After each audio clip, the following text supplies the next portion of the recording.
Witcher's contact in Velen was to be Hendrik, the Emperor's spy. Hendrik was operating incognito in that war-ravaged land. His mission, to gather intelligence about Ciri.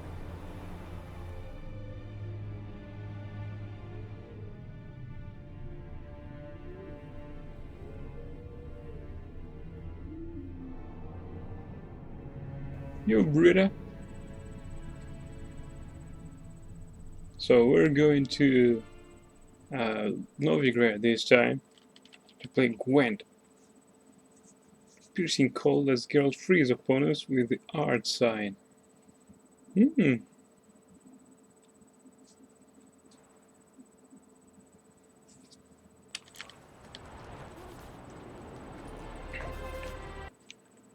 Three pillars. Good drink. Welcome to the Seven Cats, the luckiest tavern in town. They even say the hangovers our wine baguettes are lucky. Let's try to win her. I mean, we can receive some additional items. Cards, Gwent specifically.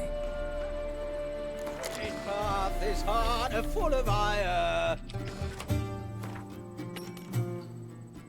Your opponent will go first. Find it. Nice deck, by the way.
Great!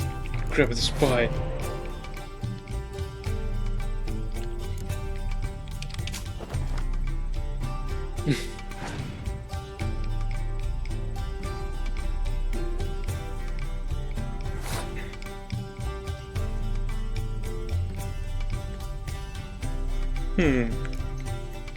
I believe we should put it out right now.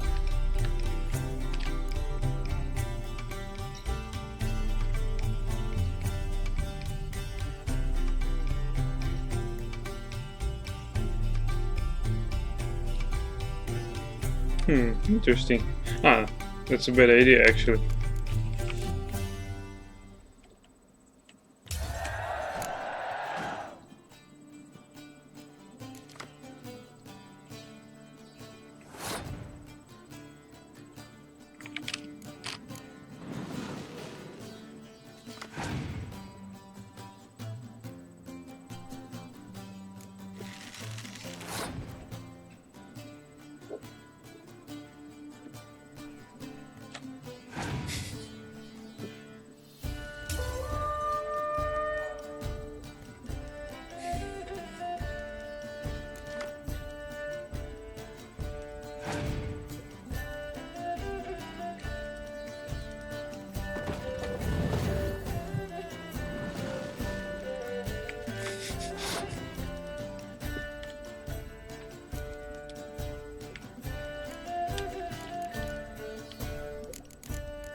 Interesting.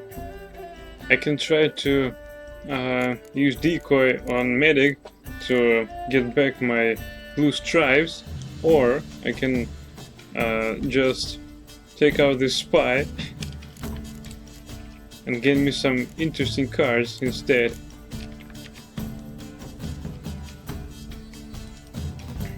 Alright, let's get some cards.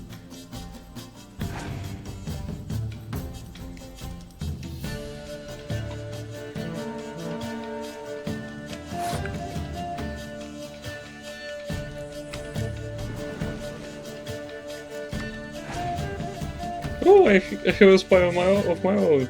Yay.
Gordon Roche, nice one.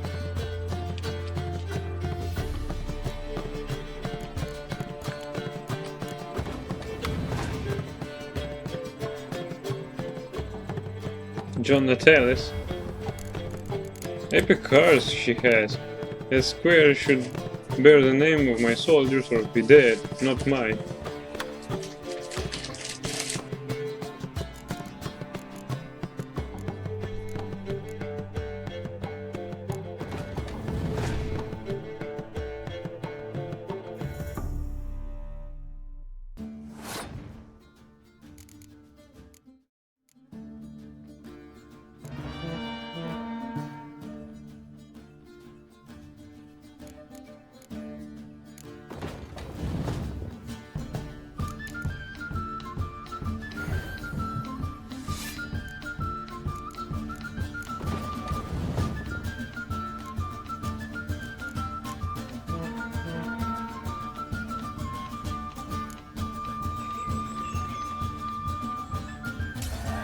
Alright.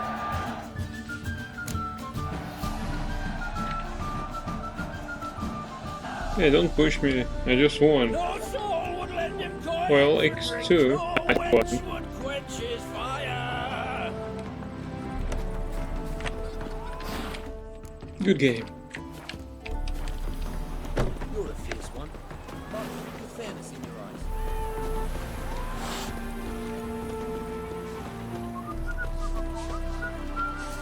Order of the fatherland.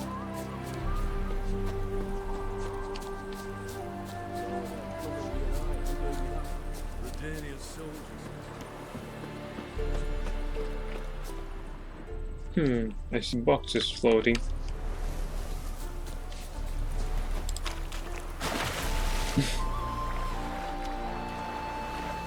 Smuggler's cache. Nice one. Master Dejog, Ruin, Machine Blade, White Bear Hide.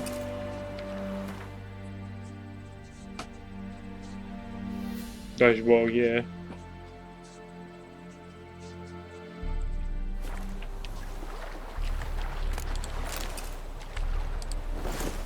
Dimitri Moore, nice one. X-Man Gauntlets, Selmian, Brigandine, Dimitri Moore, Amateur's Weapon Repair Kit, Florence. Everything else is underwater, fine. Ooh.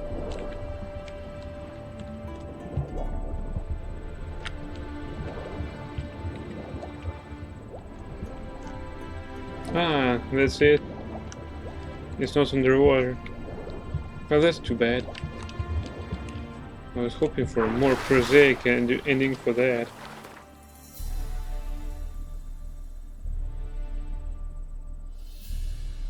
Almost nicer armor than we have.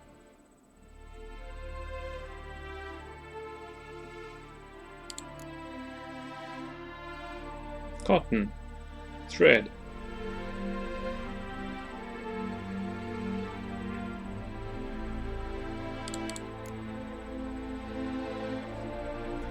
White bear hide. Epic loot, I'd say. Rotten flesh.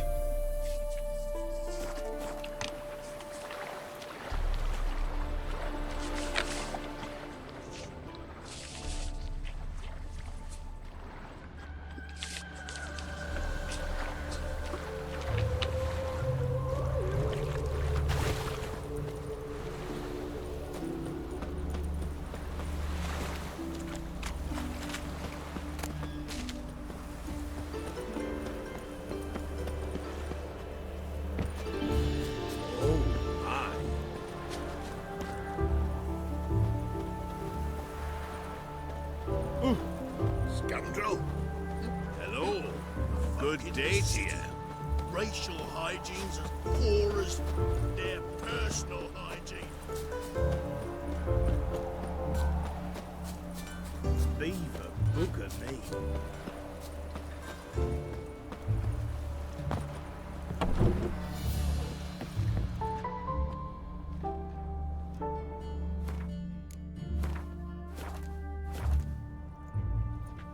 Greetings.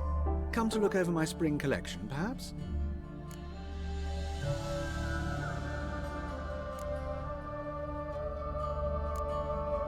Glad to take a glance at what you got. Of course, please do. If anything chafes or pinches, I can alter it on the spot at no charge. Once I'm done, it'll feel like you're wearing nothing at all.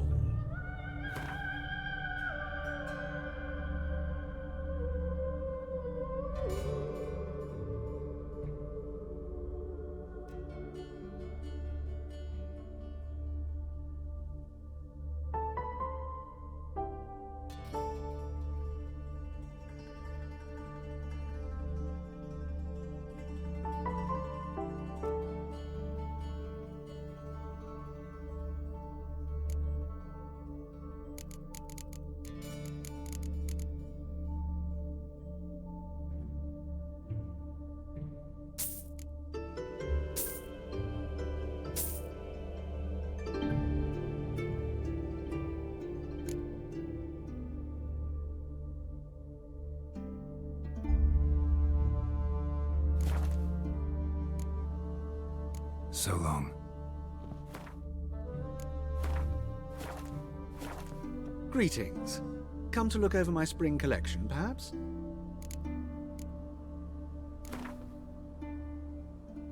Wouldn't mind a few rounds of cards.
What have we got?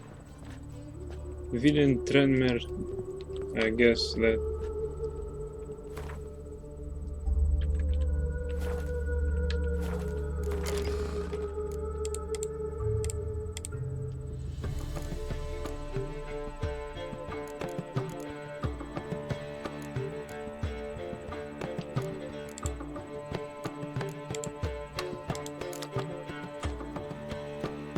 Villain Trenmer.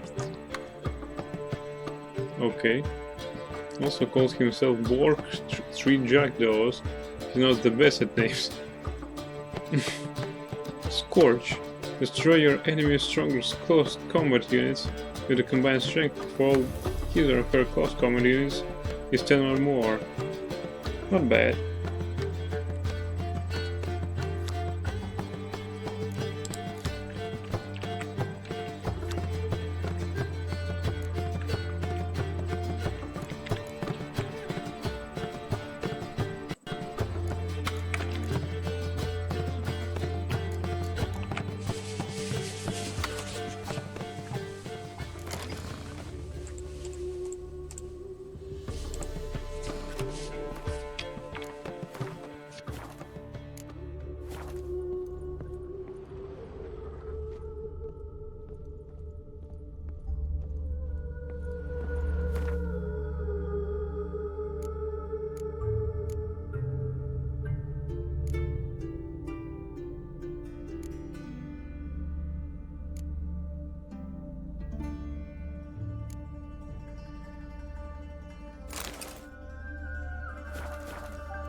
How do I get this crate? Come on.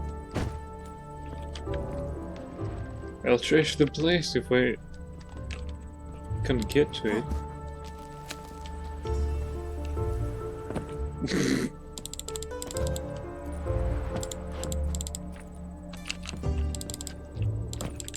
Right.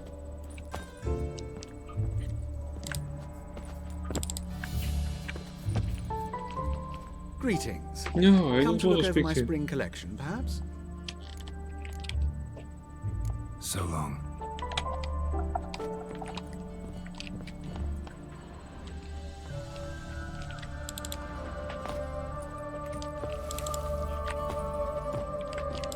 What is his game anyway?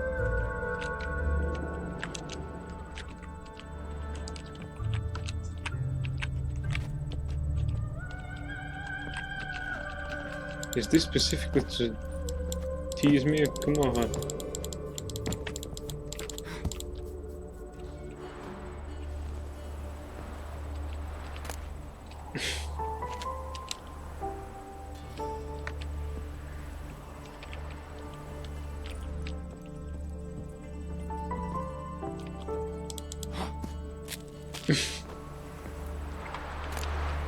Old bear hide.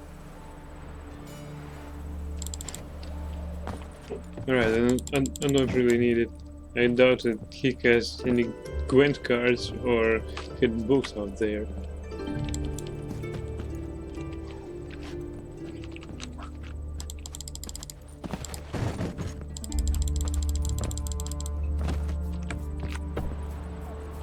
fine. That's all I've got to say. Bugger off. Whoa! Where you walking? Oi, oi, oi.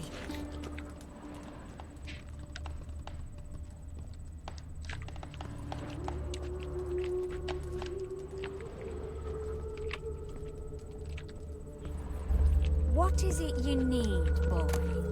Boy? Won't let them boss you around, eh? White-haired one. I mean your light. So you won't see anything. What is it you need, boy? Oh.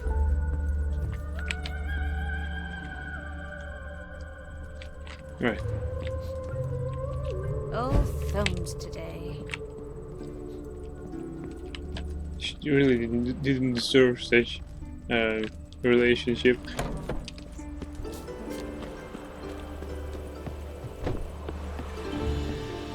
Locked, come on. This the most unhospitable. More nostrils, yes.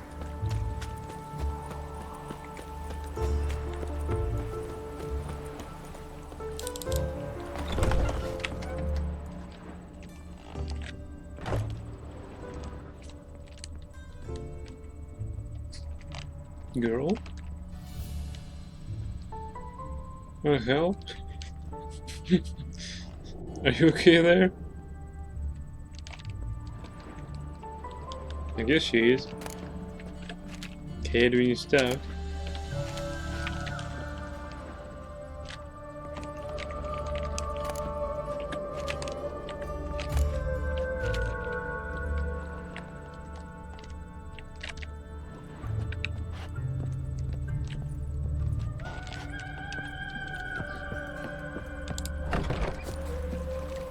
What is it you need, boy?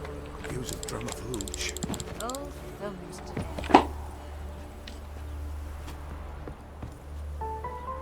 Sick of it all.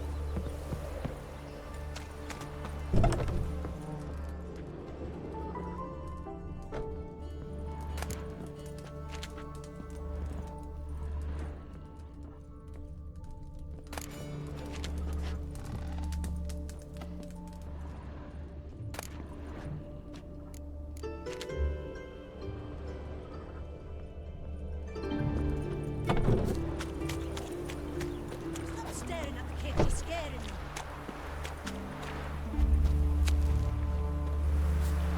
Go pickle spiders up your arse. What? Hey, you look how we've appealed. God.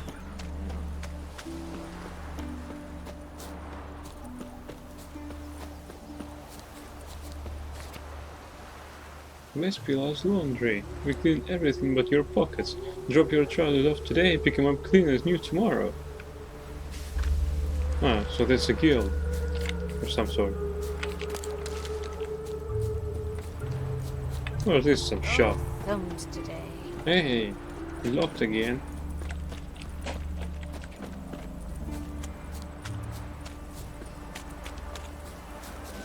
Fall upon your knees before the eternal fire!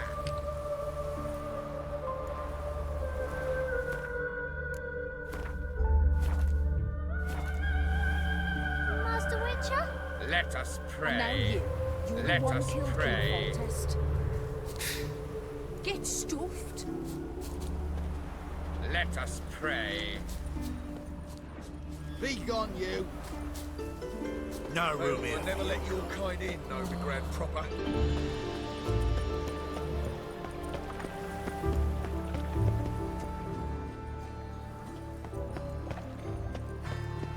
Give us a crown. Help, save me. I'm dying of poverty.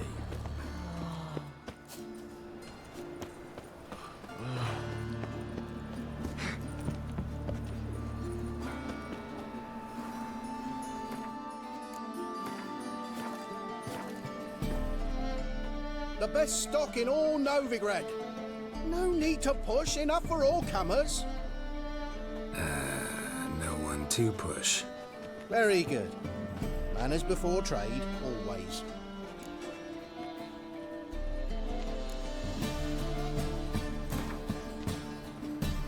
Up for a few rounds of Gwent?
Rugiel. Oh, from the first game. Nice. Looks that way.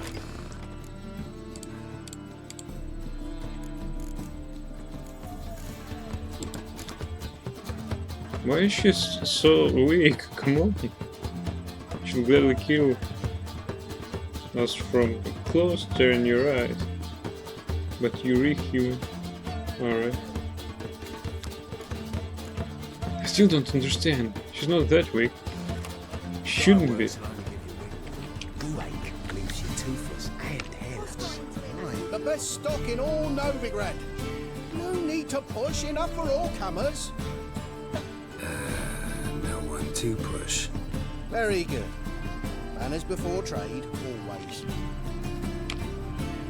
Let me have a look.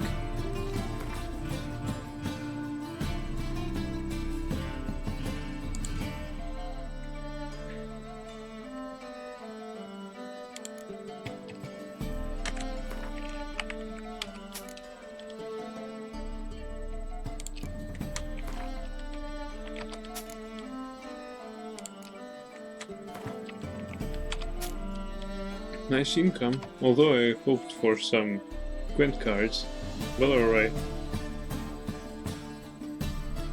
Nice price for Ghoul's Blood, I guess.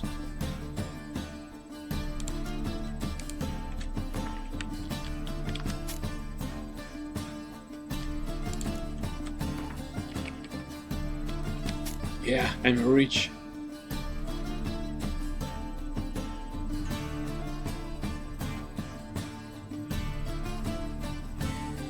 Trigo here is really weak. You wonder why is Yerpen secret too. You know, I really have no idea. Oh, he almost out of money. That's too bad.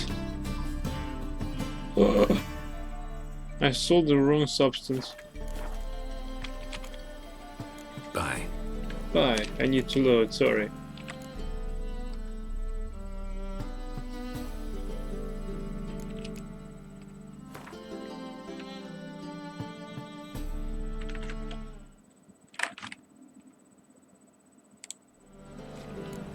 I didn't save after I won him?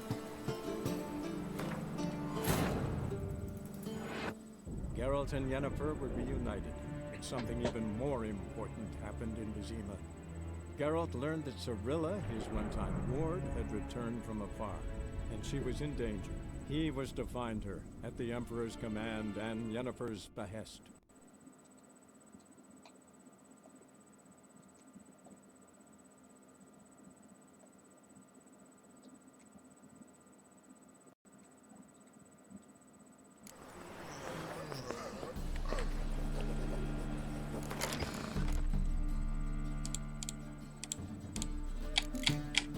Alright.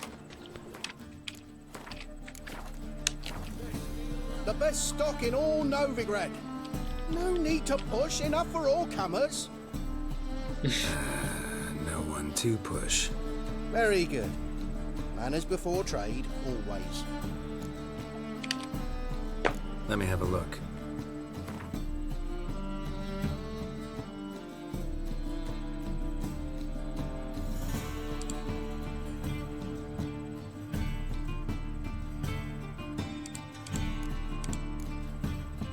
He buys most of my stuff, but as I just learned, he don't give best prices for everything, so it's still not a problem.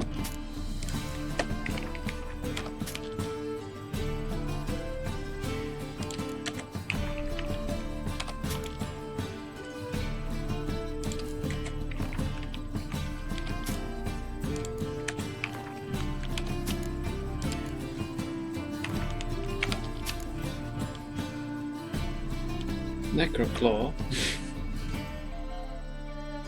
I have yet to gather all this stuff before I sell it.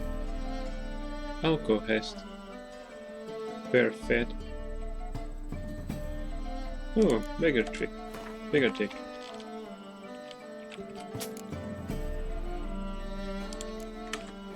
Hand fiber.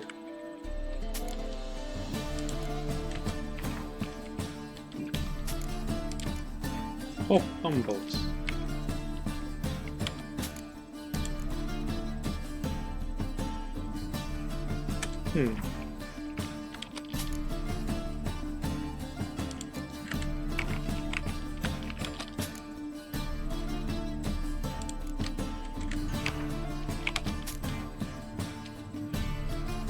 Funny thing is, I mostly sell goods to them instead of buying anything.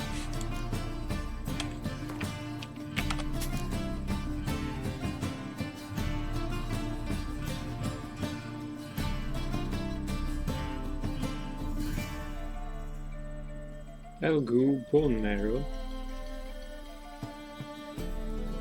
Oh, Ginatia petals.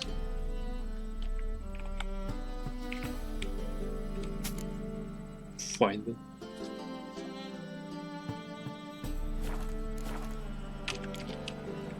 Bye.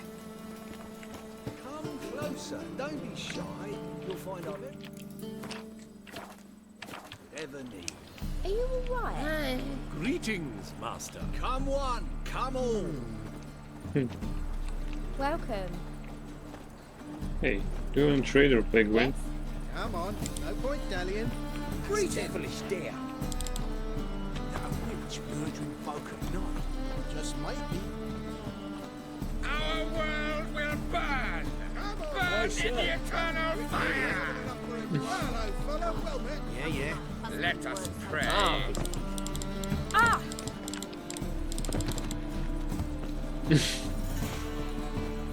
These boots are so right compared to everything in this town. Go on. I Skyver. Non-human, are you? Dum-ba-dum-ba-dum.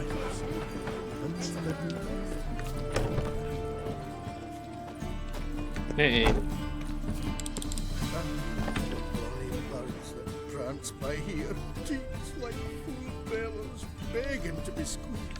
Ah, Fabian, it's unhealthy this year for wenches. It'll be your meeting, I tell you.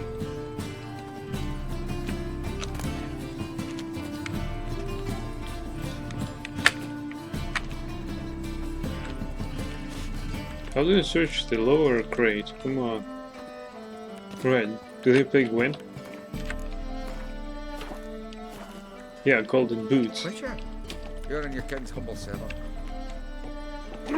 Oops, sorry.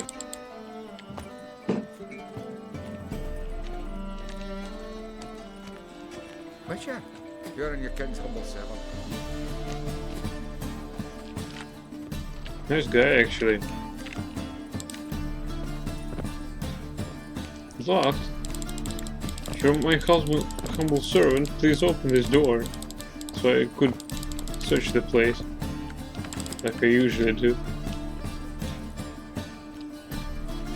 Nice hut.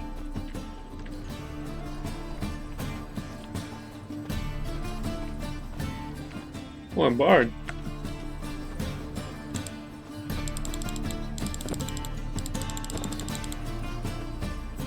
I need a ride. Can you help?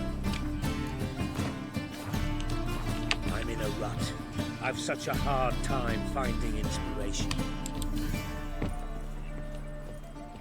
I wish you luck. You'll need it. Thank you. You call this living, Witcher? Yeah. Waste of breath.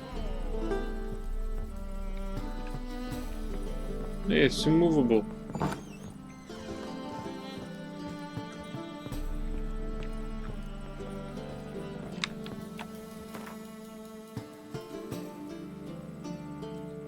Elder folks boots.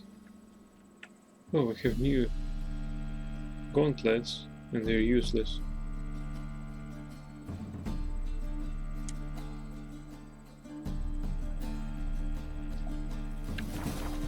You're like the man for strapping the mug to the working man. Dumpling. Don't bother me, please. Alright.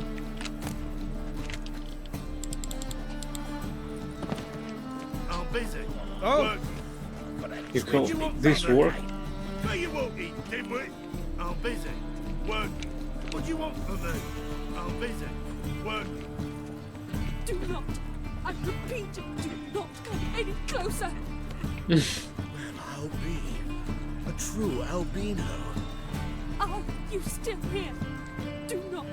I repeat, do not come any closer. Avilar Ritza.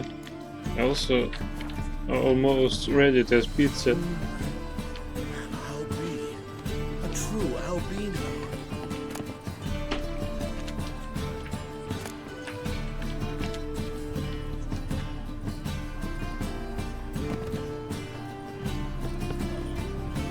Got a twinge of me back again.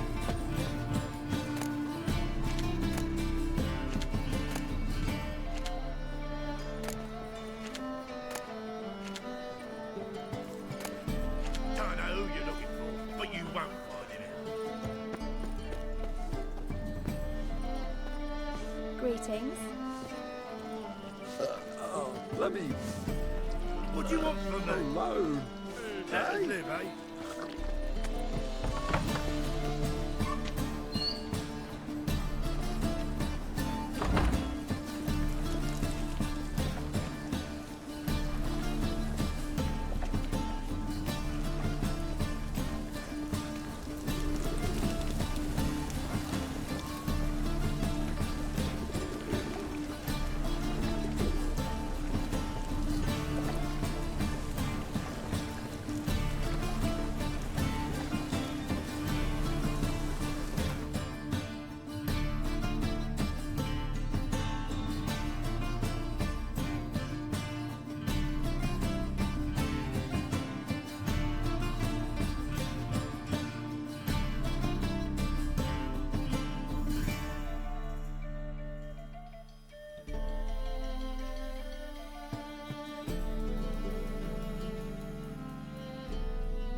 Looking to make some coin too, eh? Get away! Hey? Mutants, blasphemers, what is it? Kobolds. Piggy! Punishable by death! What? You want to get slapped? Be gone with you.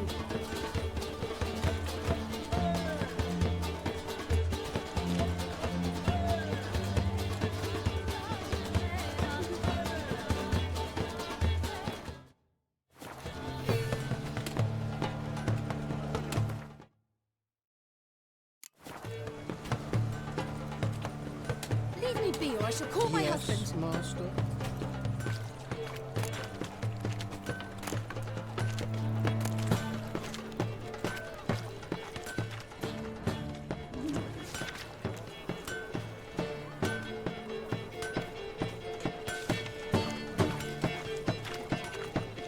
Nothing round here, are you? You all right? You paid his death.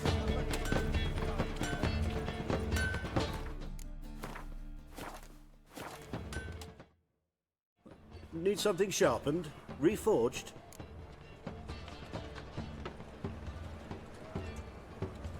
What do you have on offer?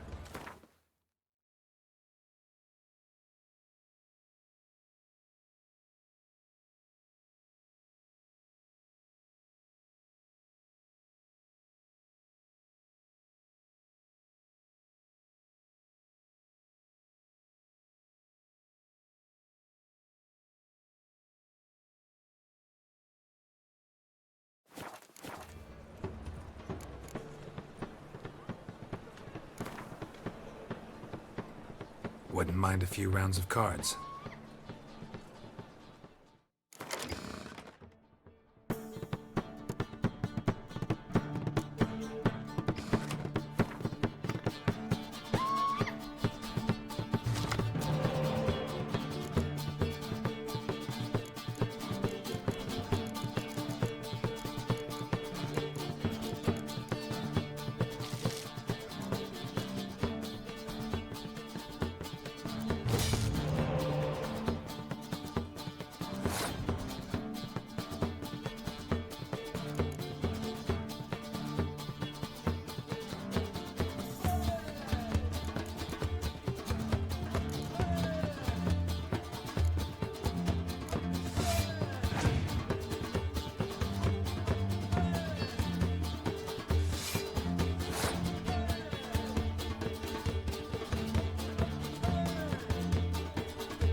What's your game? What are you pushing?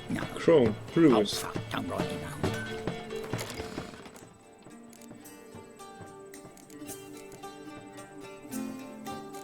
What?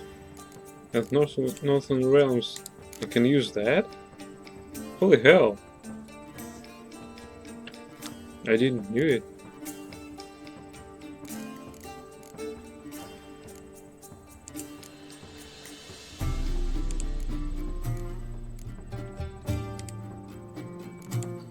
Sorry, Sabrina.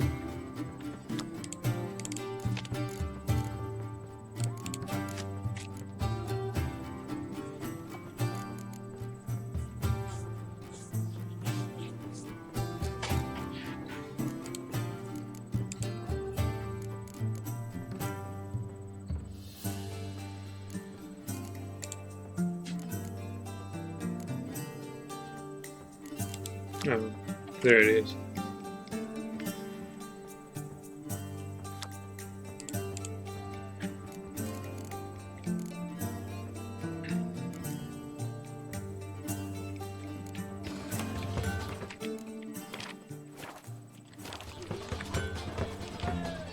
Need something sharpened? Reforged? Like you to craft something for me. Think you can? Alright, he's journeyman also. First I need repairs. You see, this one is totally damaged. This is barely damaged.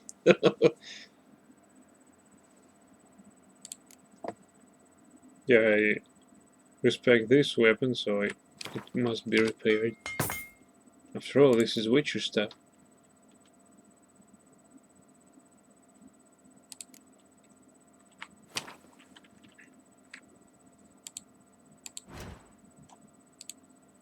Alright.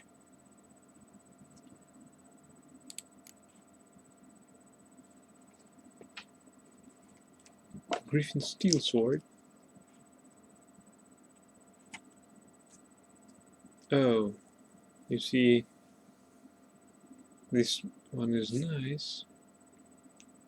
Well, we're still far from level 12 or level 8.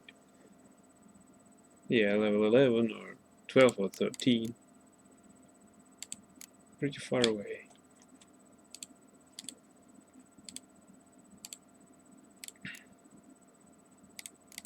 Components missing.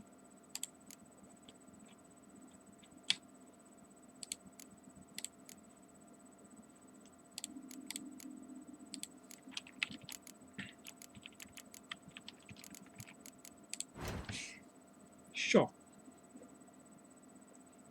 Gwendel.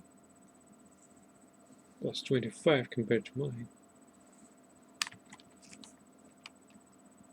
Still, my is great, for it gives bonus experience from monsters.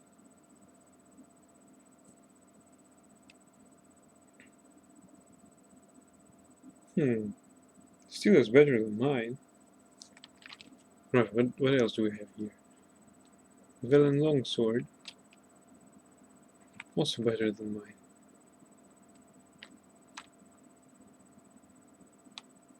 I got the impression that you don't need all that stuff, you just go search the place around and just take it by finding it. I think that. Early thread. Silver damage. Melalith. Skelliger Longsword.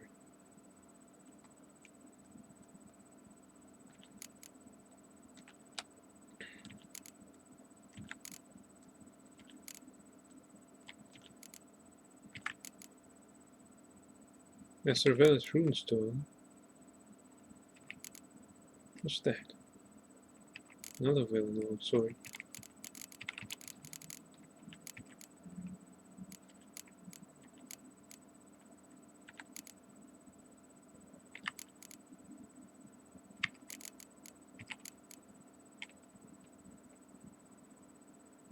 I bought some schematics, but I still didn't use them.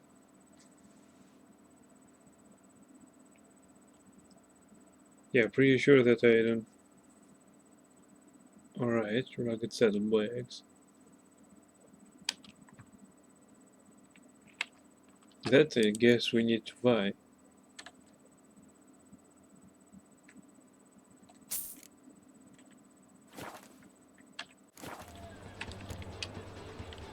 So long. We equip our dear Roach, but she's nowhere around. Good one.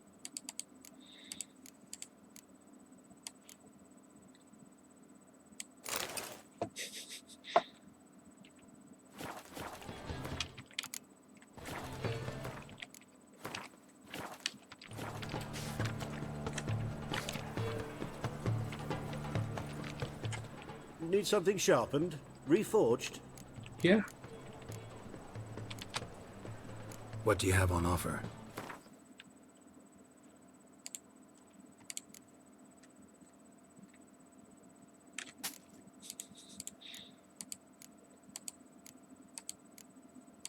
Well, finally I can get to my stash and compare some weaponries. So long. But first, let's play some Gwent. I saw a trader nearby. Where's the trader?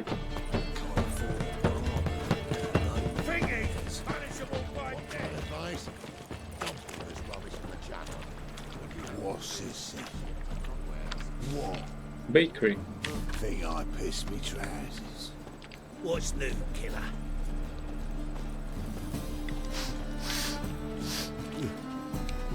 Something's rank. Hey, some trader just got off. What is this place?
What?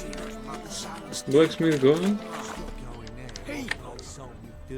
They stealing our work, those Chimerians. Word is, Riley's fallen out with the rest of the big four. Going all in then. Hey, Damn foolish bit. not if he's got a daft eye card up his sleeve. I'm busy. You do well not to pester folk. Yeah. Yeah. All we needed from you. They ought to never let your kind in, no regret proper.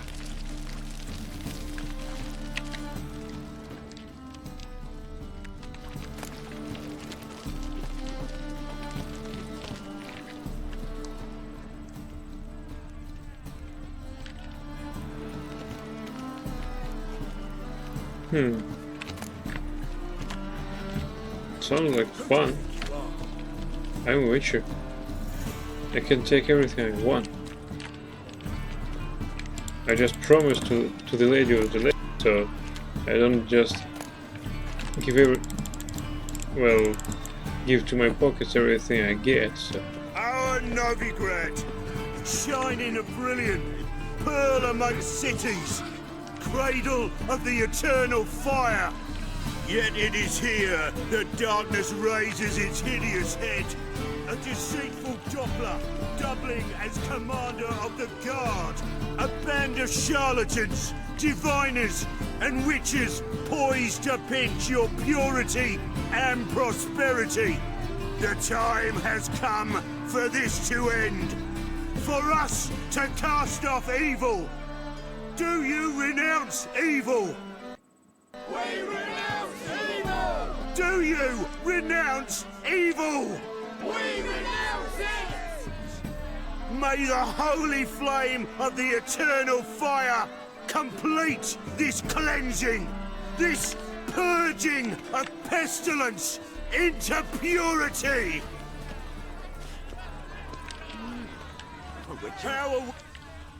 Damn it. Is this a quest or something?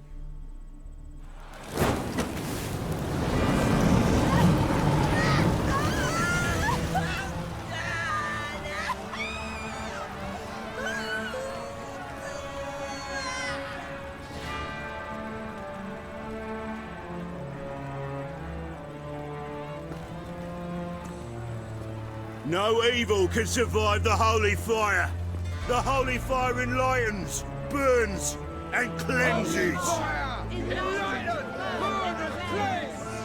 Behold the flame of grace and mercy. Special fire for you, freak. Nice, slow burning. You'll beg for mercy in all the voices known to you. But the others will speak. None. I wanted only to live like you. Help me, kind folk, please!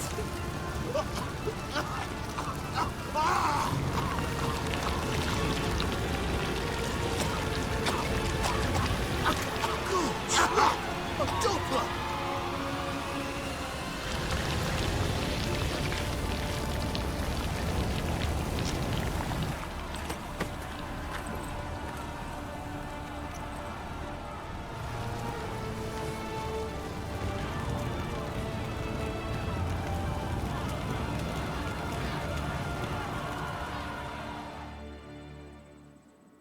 Sure hope Dudu hasn't met the same fate. And she replied, why the stench is entirely different. Take anyone for their life. Sleep, stops. She hadn't the time to scream. Oh, fuck, I'm running.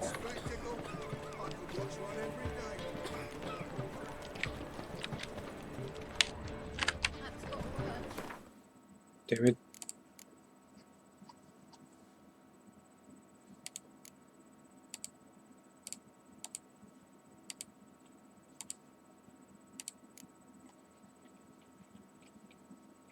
I did not complete any quest though.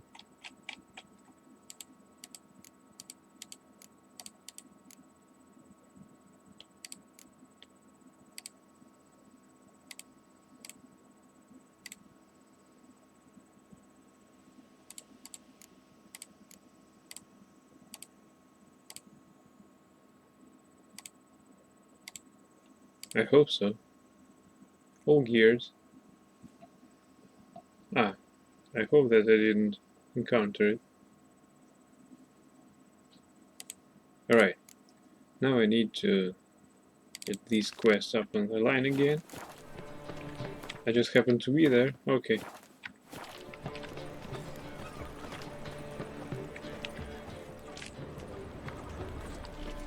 Now that is a banker. Come on. Well, well, look who's here. The White Wolf himself in my humble establishment. How can I be of service?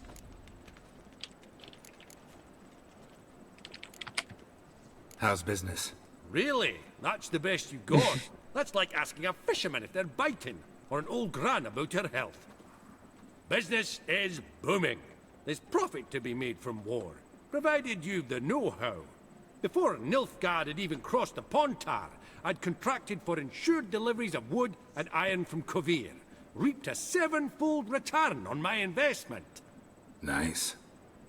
So you might think. But then there's the non-human poll tax, the church's tithe, war taxes, and my overhead. Subtract all that and you're left with a pittance. A dozen or so chests, and no more. Got some coin I'd like to convert into crowns. You've come to the right place. A better rate you'll not find anywhere in the city. 600 crowns. Nice one. Thank you. Win. How can I be of service? I need to play Gwent with you. You play Gwent, don't you? Oh, sure. Because I'm a dwarf. Is that it? Do you also believe I know every other bleeding dwarf in existence, and at the end of each day, I deepen the mine shaft in my cellar? So you play or not? Aye, I play. So play me. Stake a unique card, maybe? Why not?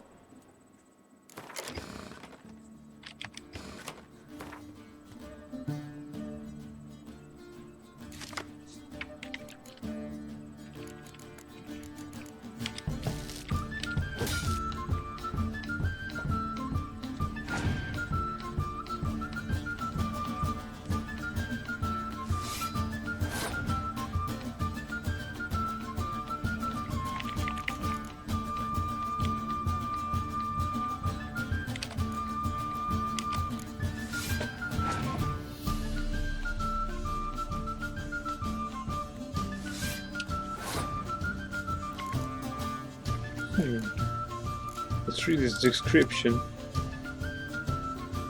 Destroy your enemy's strongest close combat unit with their combined strength. All of his or her close combat units is 10 or more. Oh, okay.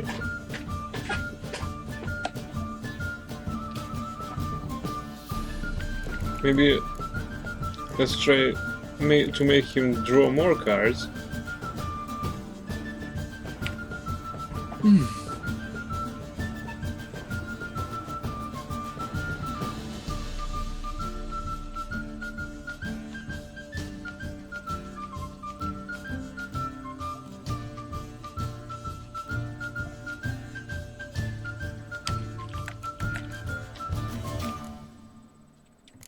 Well, probably not.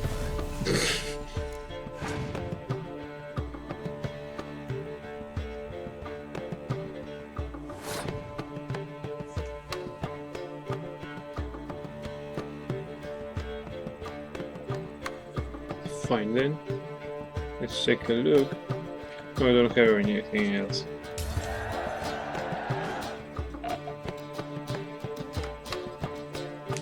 Damn it, I needed that card in my previous round.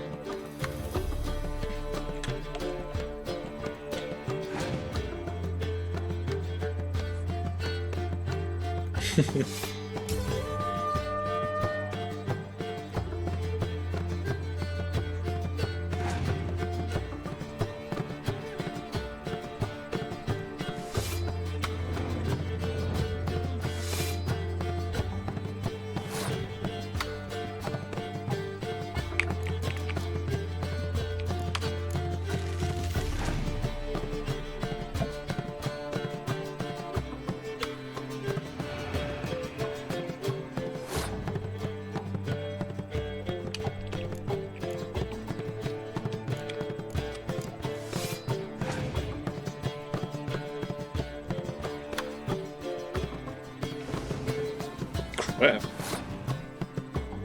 He's not bad. I must admit that.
Damn, he's good.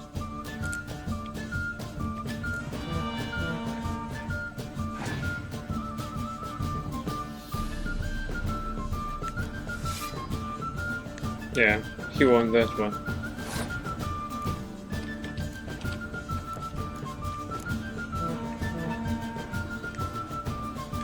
Good game. Try some shoddier players, will ye? Once you've learned a few tricks, come back for a rematch. I just need to load, come on. As the Emperor's spies told him, Ciri had reached Novigrad. A lone attempt to find her in the North's largest city would certainly fail. But Geralt had friends he could count on. The Witcher decided to contact Triss Merigold.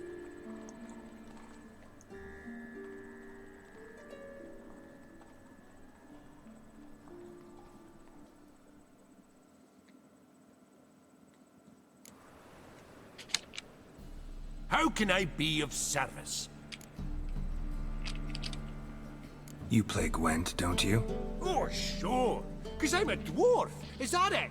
Do you also believe I know every other bleeding dwarf in existence, and at the end of each day, I deepen the mineshaft in my cellar? So you play or not? Aye, I play. So play me. Stake a unique card, maybe?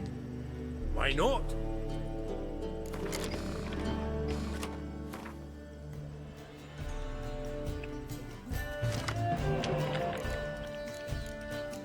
Nice, Prince Stannis.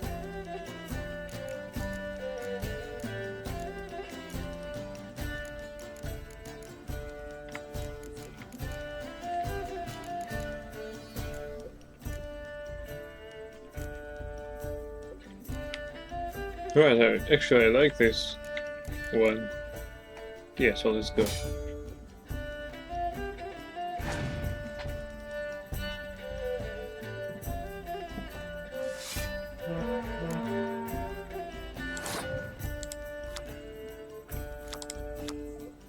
Dandelion.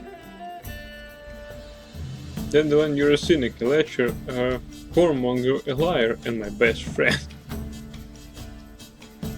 Double the strength of all unit cards in that row, limited to 1 per row.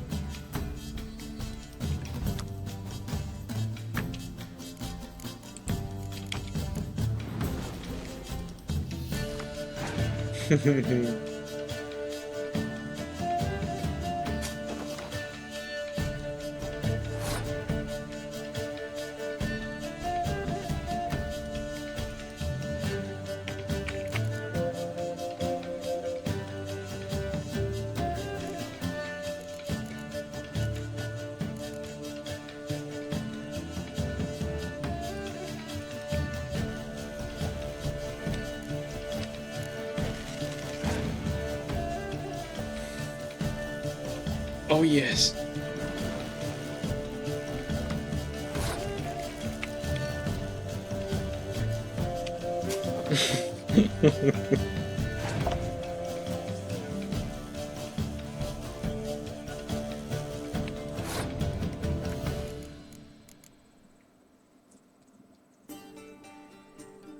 Why not?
Vesemir, if you're to be hanged, ask for water. Anything can happen before they fetch it.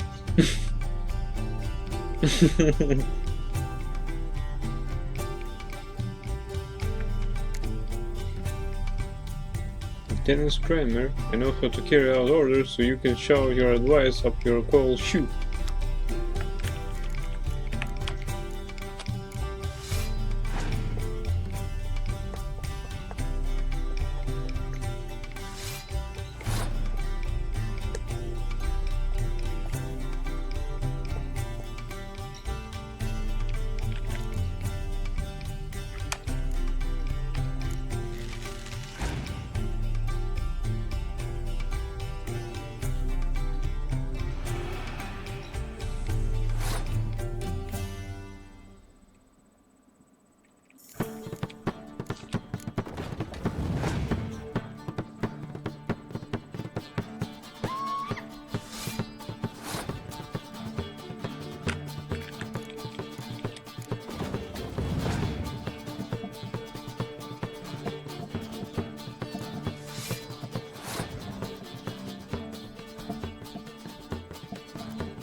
I have no destroyed cards.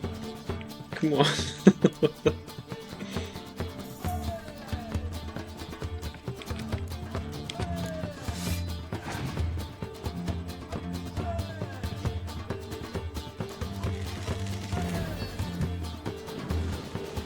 Oh yes. Finally I got him.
One card.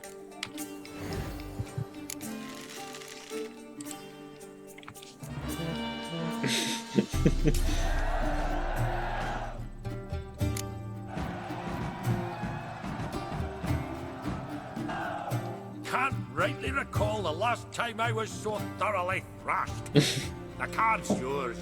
Tried your best. Tell me, who else would have worthwhile cards?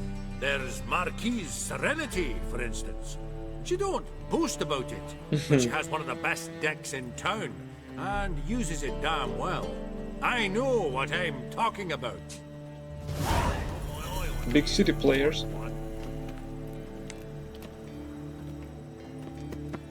Oh, Vesemir. Nice one.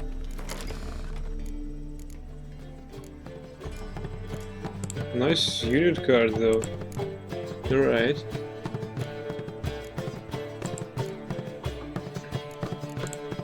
Sorry, Sheldon.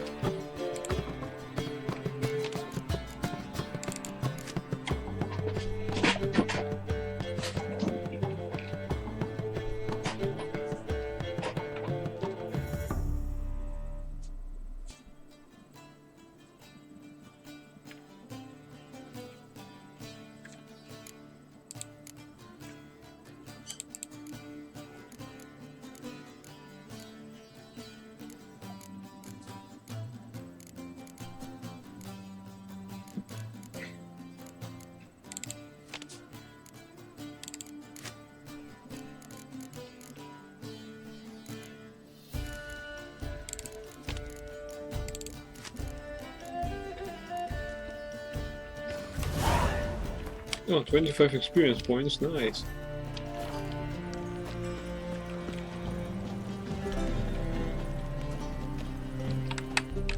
Although he didn't give me a legendary How card. can I be of service? Till next time.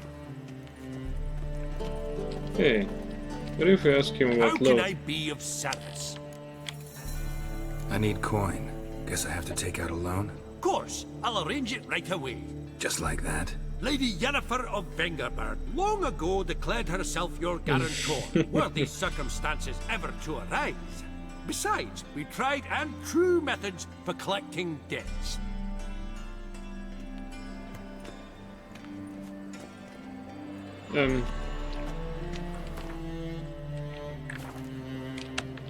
How can I be of service? Till next time. I don't really need that load.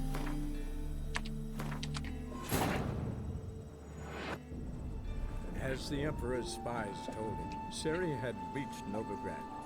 A lone attempt to find her in the North's largest city would certainly fail. But Geralt had friends he could count on. The Witcher decided to contact Triss Merigold.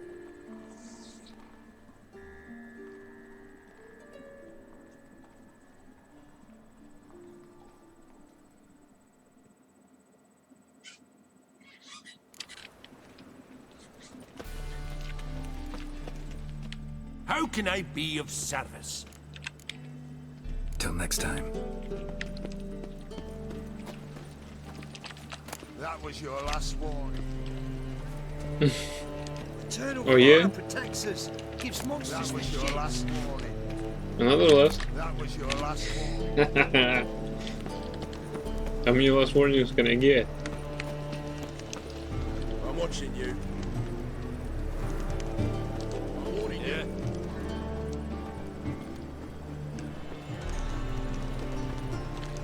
Oh, another trader here.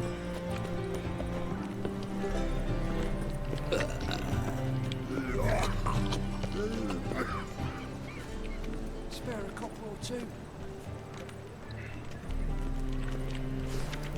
Books and scrolls. Now that is interesting.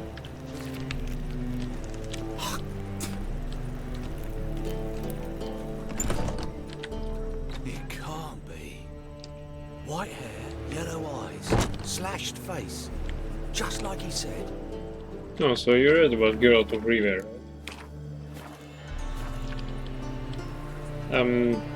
I'd like first. Geralt of Rivia, known as the White Wolf, the Butcher of Blaviken. Geralt of Rivia's enough.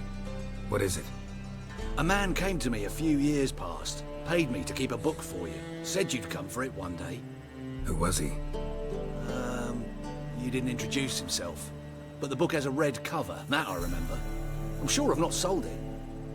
All right, see if I can find it.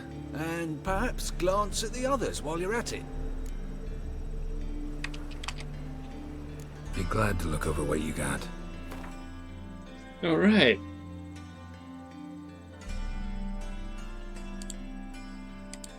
Can I sell you something? Don't offer best prices though. Right. Fawn of the Northern Realms, Book 1.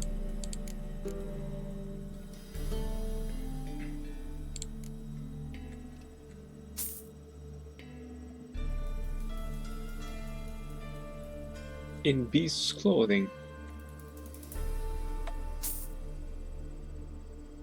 A few remarks on basilisks and cockatrices. Journey to the end of the world. Wondrous world of insectoids. Golem, or man's most faithful servant. Ghouls and elf-ghouls. I don't have enough money though. The Horse Whistler. How to avoid colossal vessels. Ways and manners of Skellige folk. Little peasant who confounded his lord. I'd like the horse whistler, please.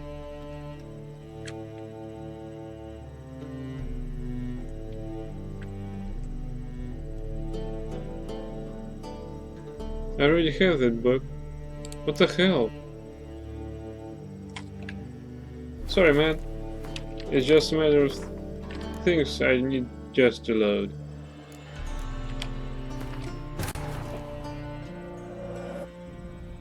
As the Emperor's spies told him, Ciri had reached Novigrad.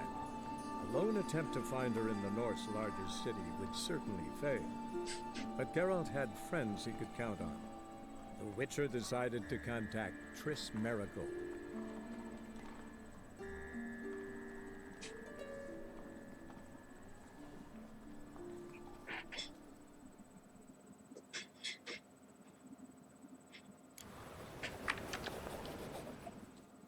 Geralt of Rivia, known as the White Wolf, the Butcher of Blaviken.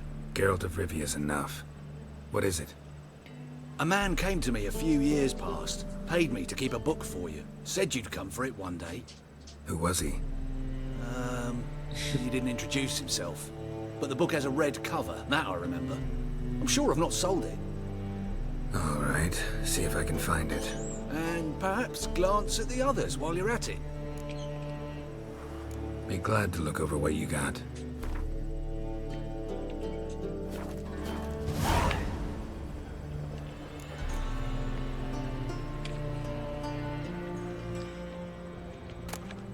The Merry Adventures of Muriel the Lovely Harlot, Illustrated Edition. The Merry Adventures of Muriel the Lovely Harlot, adorned with humorous engravings.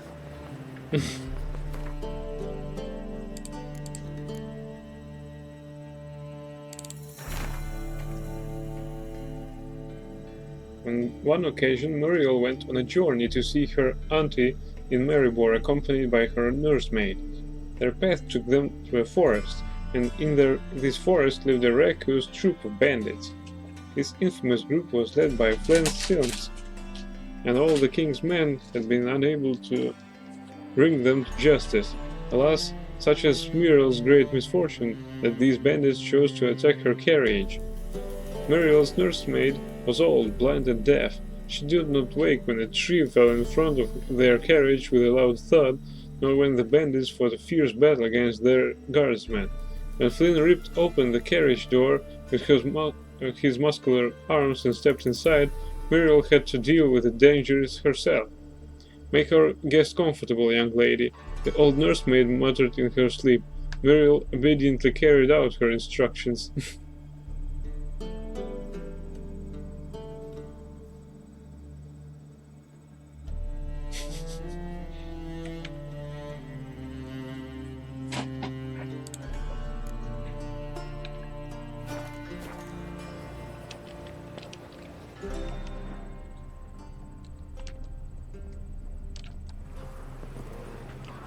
What happened to this quest, after all?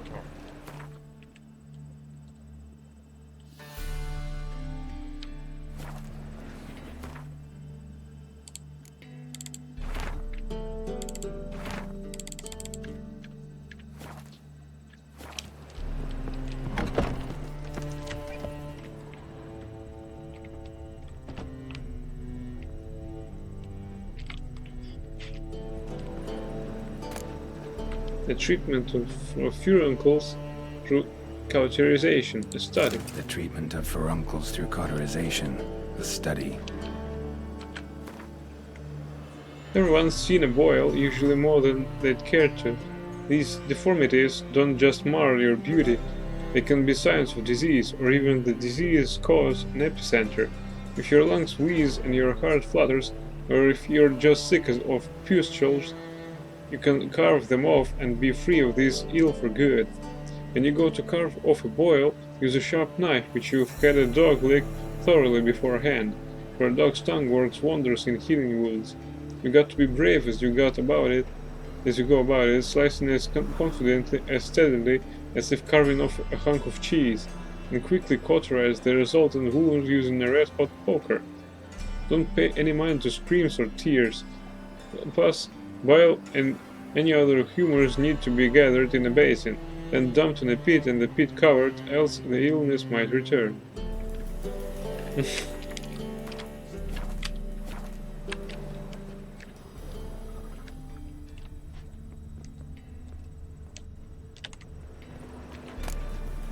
My manifesto, the life of Jack de Aldersberg.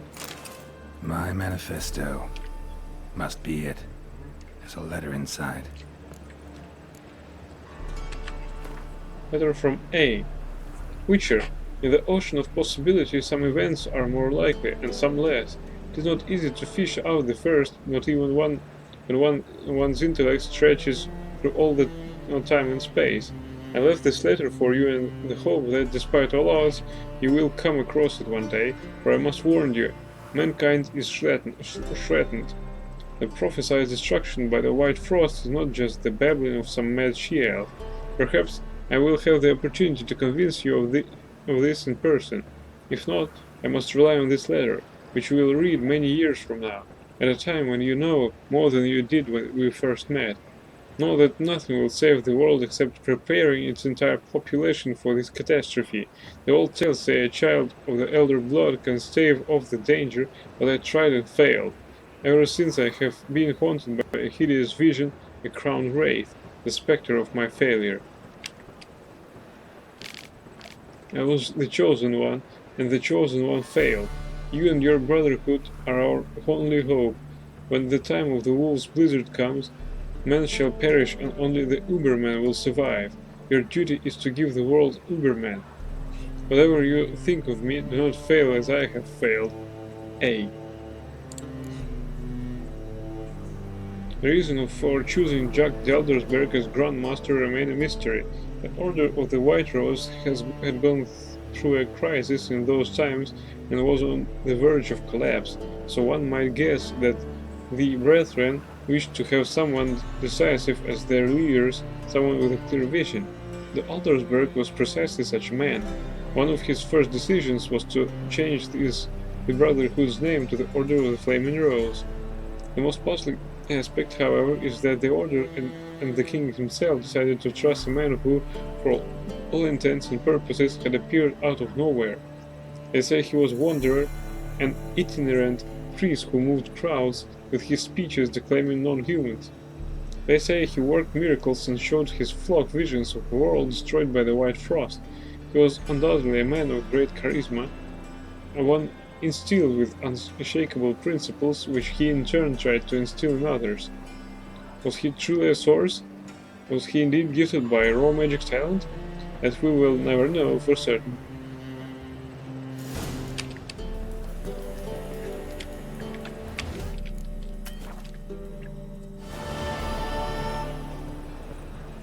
Alvin? Interesting. Crowns 51. Probably that was from Jacques de Aldersberg, because or probably Alvin, I really don't know. Moribundia, the vampire's last likenesses.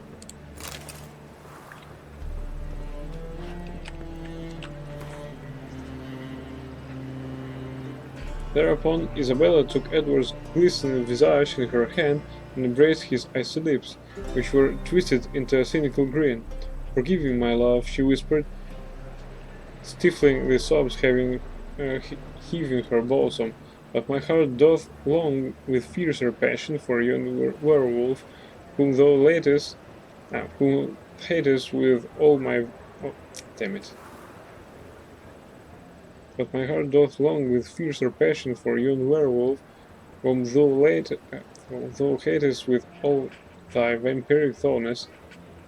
"'Tis for the best," spoke Edward, shifting his pale face toward the equally pale mood.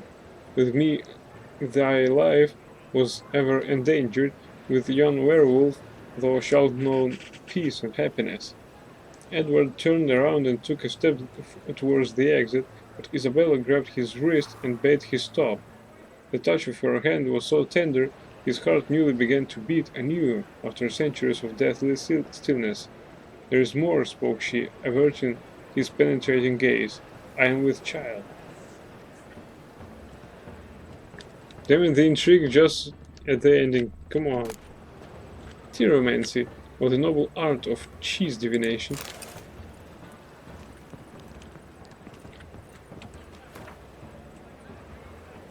A splendid diversity reigns in the kingdom of cheese. The ripened curd can be white or blue, hard or soft, fresh or aged, from the milk of cows, sheep or goats, brined, pickled or untouched. This list could go on till the end of time, and each of them, every last slice, every morsel and crumb, not only brings with it an unmatched rush of sensory experience, but in the right hands can be made to reveal the universe's most closely guarded secrets. For cheese, like the innards or sacrificed animals, the flight of a swallow or vivid dreams can be used for divination.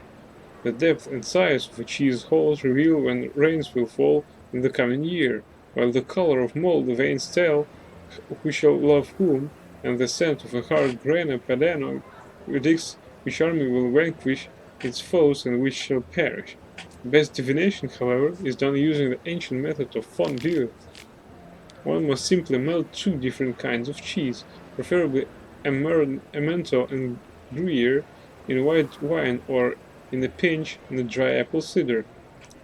Then one must use a long stick to immerse a morsel of bread in the resultant thick, soupy mixture, all the while keeping in mind the question, what shall my child be like when he or she, as the case may be, grows? Then bring the cheese-covered morsel or bread up to a candle so that it casts a shadow on the wall. The shape will provide a sure and easily understood answer to your query.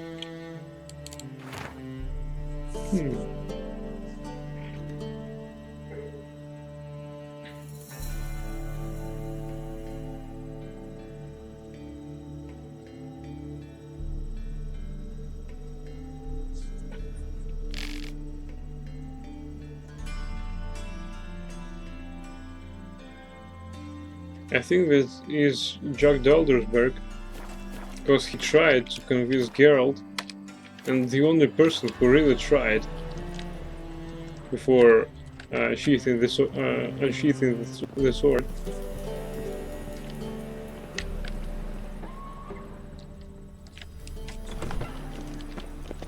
Eyes of war veteran. Spare me a crown.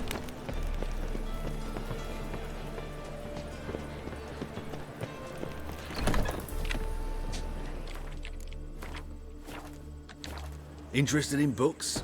You don't look the scholar, but we've ones with drawings as well. It's the guy who led the Order of the Flaming Rose. I understand that he's the guy.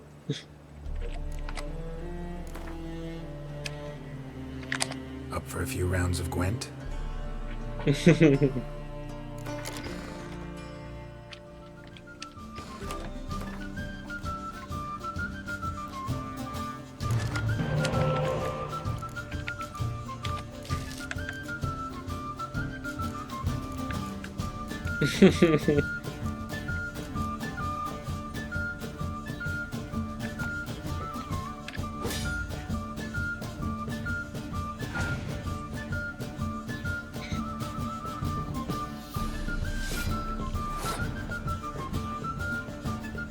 Let's go in first perk, so useless. Yeah. Here, take a spy.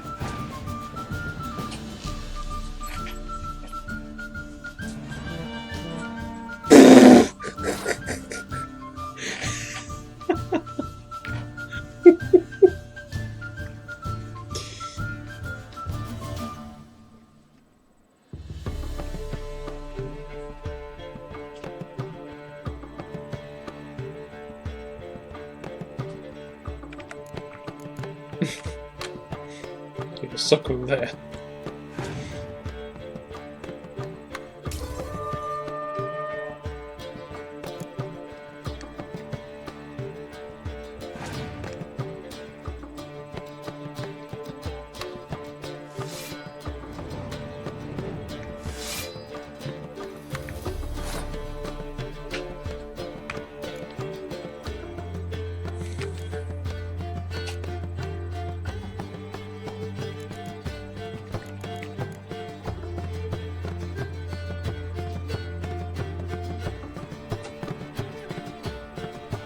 This rock, he just gives initiative to you doing this? Probably.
Gavin.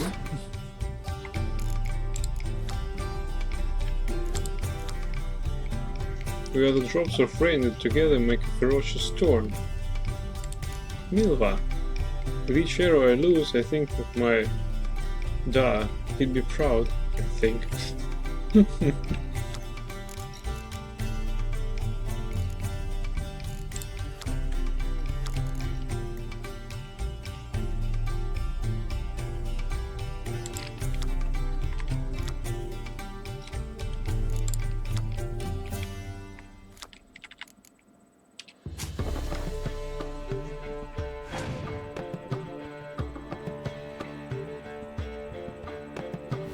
Good job.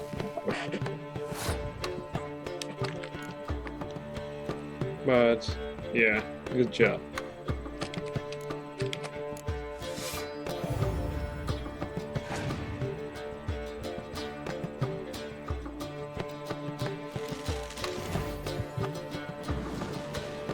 Crap!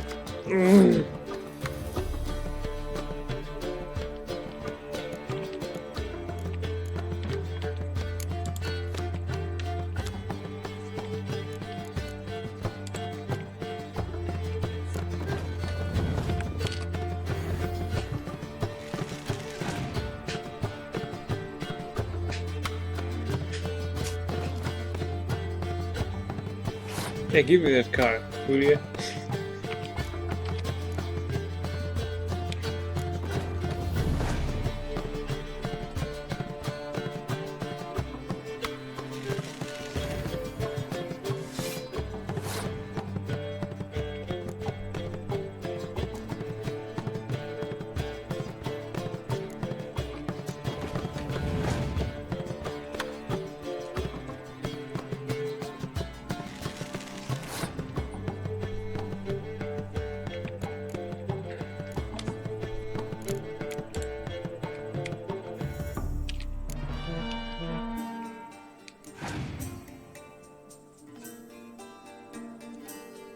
Hey, you're with?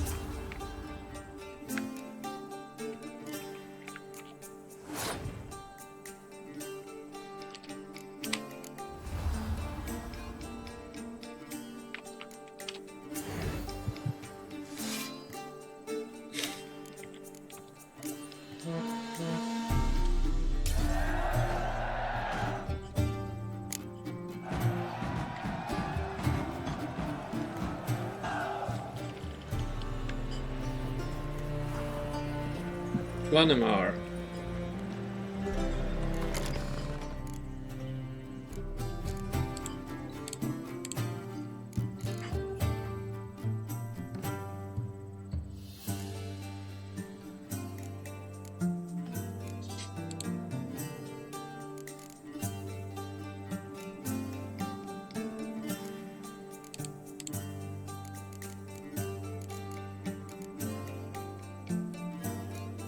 Ah, here he is. For a fire mage, he's not very flamboyant. That's new guardian. Yeah, I guessed it. Ah, you're back. Of course I'm back. Let's see these books of yours.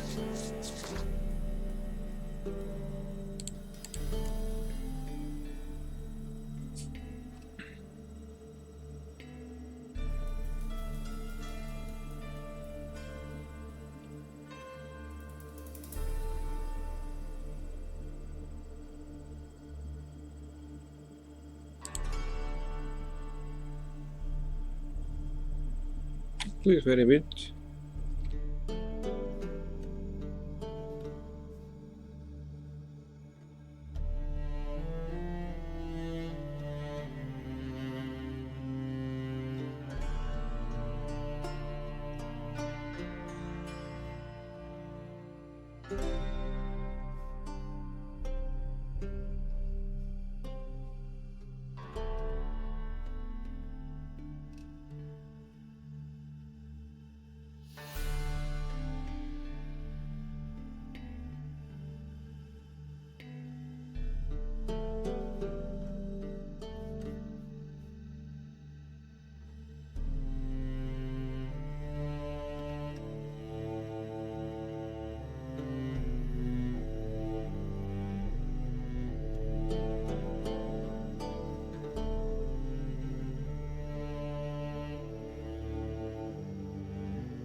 Sorry for that, I'm back.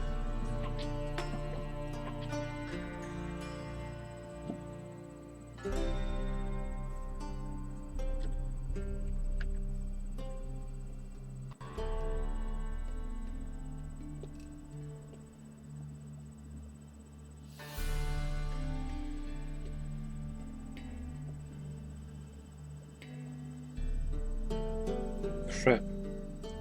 It's not by alphabet. Right, we have one tactics.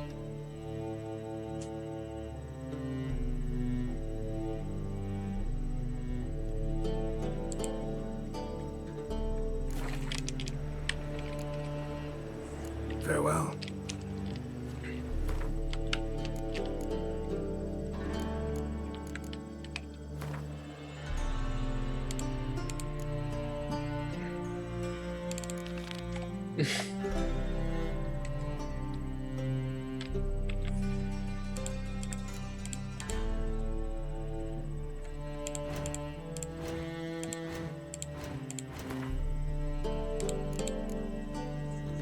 Oh, come on! I was hoping that at least here it is sorted by alphabet.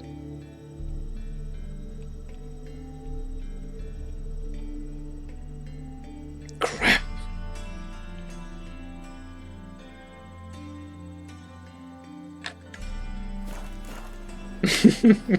Ah, you're back. Of course I'm back. Let's see these books of yours.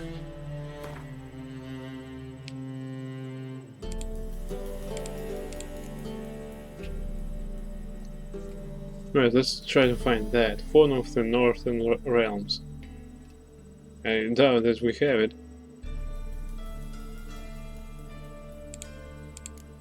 Oh hey, I can actually buy it and then load. Beast's clothing.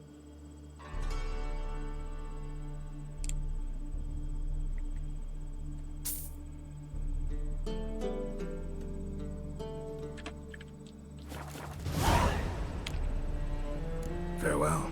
5 head.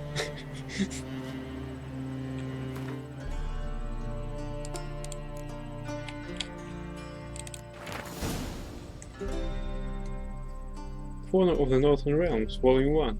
What a wolf is, everyone knows. Who hasn't heard them howling at nights or seen their tracks in the snow-covered morning?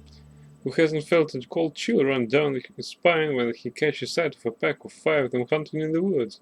These beautiful animals are treated by men as enemies, and not without reason, for they attack our flocks and will even kill our horses during times of deep frost. Yet they are noble beasts, endowed with a great intelligence and displaying a strength and independence that no man can help but admire.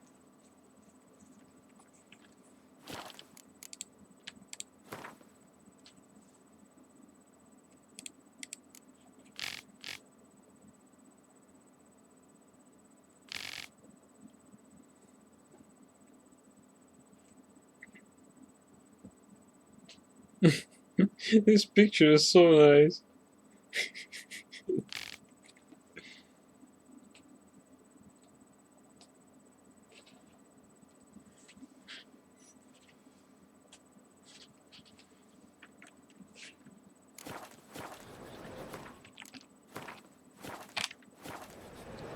Ah, you're back. Let's see these books of yours.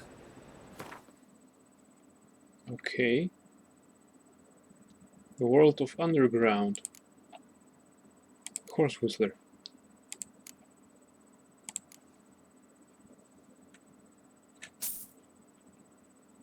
Yay! Farewell.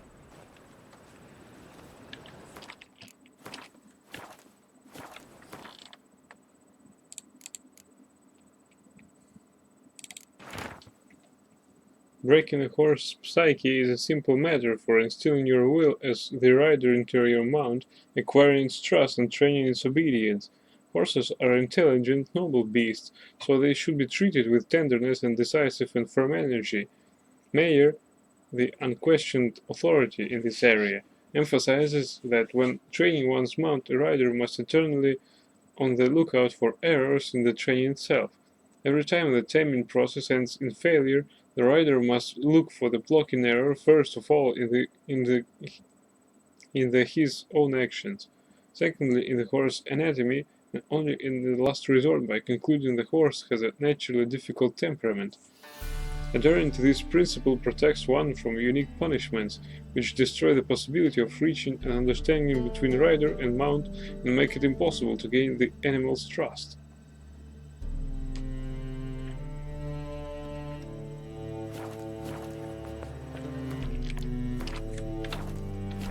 Ah, you're back. I'm back. Let's see these books of yours. A few remarks on basilisks and cockatrices.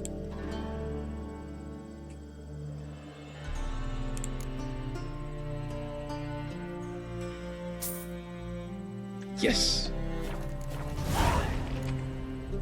Farewell. Well, the game has just saved itself. Okay.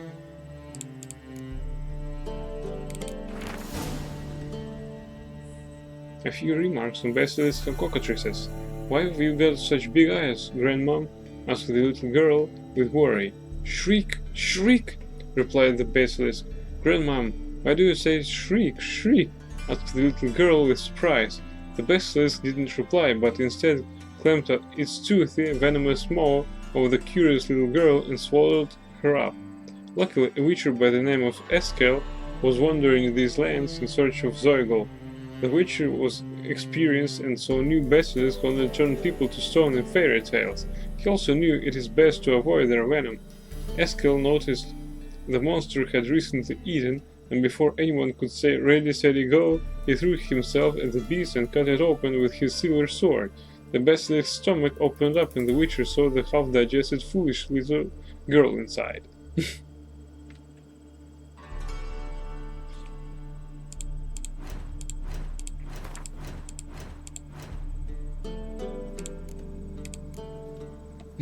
Basilisks. In memory of the noble knight Roderick, slain during a valiant struggle against the basilisk, let's hope the beast choked on his bones. Gravestone inscription, Vizimo Cemetery. Contrary to popular belief, basilisks cannot turn anything to stone with their gaze. That is small comfort, however, given that their acid, venom, claws and teeth provide them many other ways to kill. Basilisks love dark, damp places such as cellars, caves, and city sewers. They hunt by day, waiting patiently in hiding for their prey to come, then jump out on the flesh to unleash a deadly attack. When preparing to fight such a creature, one should drink Gorlin Oriole, which will provide resistance to its venom, and also prepare Dancing Star or Shrapnel bombs, which work particularly well against basilisks. Basilisk leather is a highly valued material used to make fashionable shoes and women's handbags. For this reason, many men, their courage girded by gold lust, take to hunting them. Most of these hunts end in disaster, but some do manage to bag their prey, which has led to a drastic decline in these creatures' numbers in recent years. Some mages and the druids are of the opinion that basilisks should be included in programs meant to safeguard dying species. Everyone else thinks those mages and druids have gone completely mad. Alright, Golden Oriole potion, Grape Shot bomb, Draconid oil, and Ard. Cockatrices. Had myself 8 heifers, 5 of them milchers. Then this cockatrice sprung up nearby, and now all I got left dried patties in an empty field. Jethro, peasant from Pinda. Foolish superstitions claim cockatrices, like basilisks, can kill with their gaze alone. That is utter nonsense. However, a cockatrice's gaze being no more dangerous than that of an angry goose. One should instead watch out for its sharp beak and long tail, which it can whip to murderous effect. Cockatrices thrive in dark caves, abandoned ruins, cobweb dungeons, and old basements. Though small compared to griffins and manticores, they are more than capable of killing anyone who stumbles across them in a dark corridor. Cockatrices do not shun direct fights, in which they strike furiously with wing and tail in an attempt to exhaust their foes. Blows from their beaks are especially dangerous, as they aim with deadly precision at exposed flesh and vital organs, and leave bleeding, life-threatening wounds. When fighting them, one should make liberal use of draconite oil as well as grape shot, whose shrapnel will pierce their delicate wings with ease.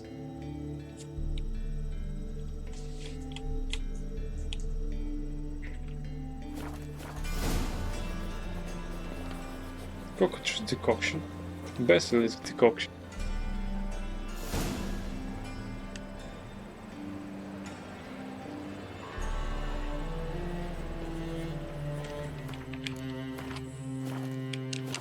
Ah, you're back.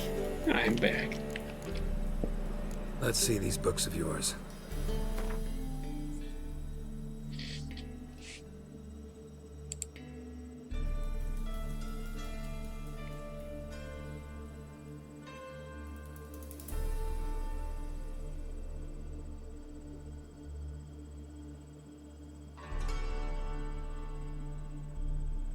I don't suppose I have that kind of book.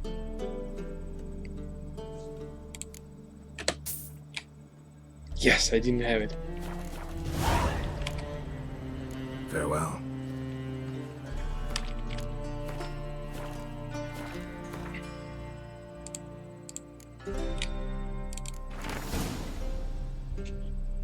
Journey to the end of the world.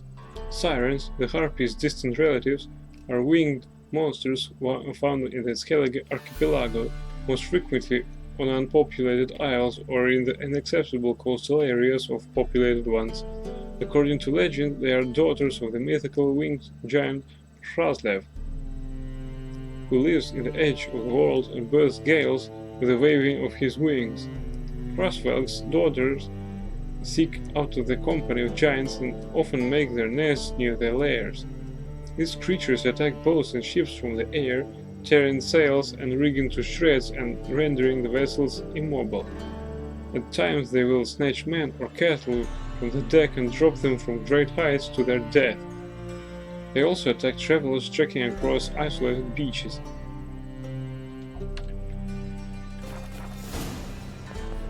Bestiary note.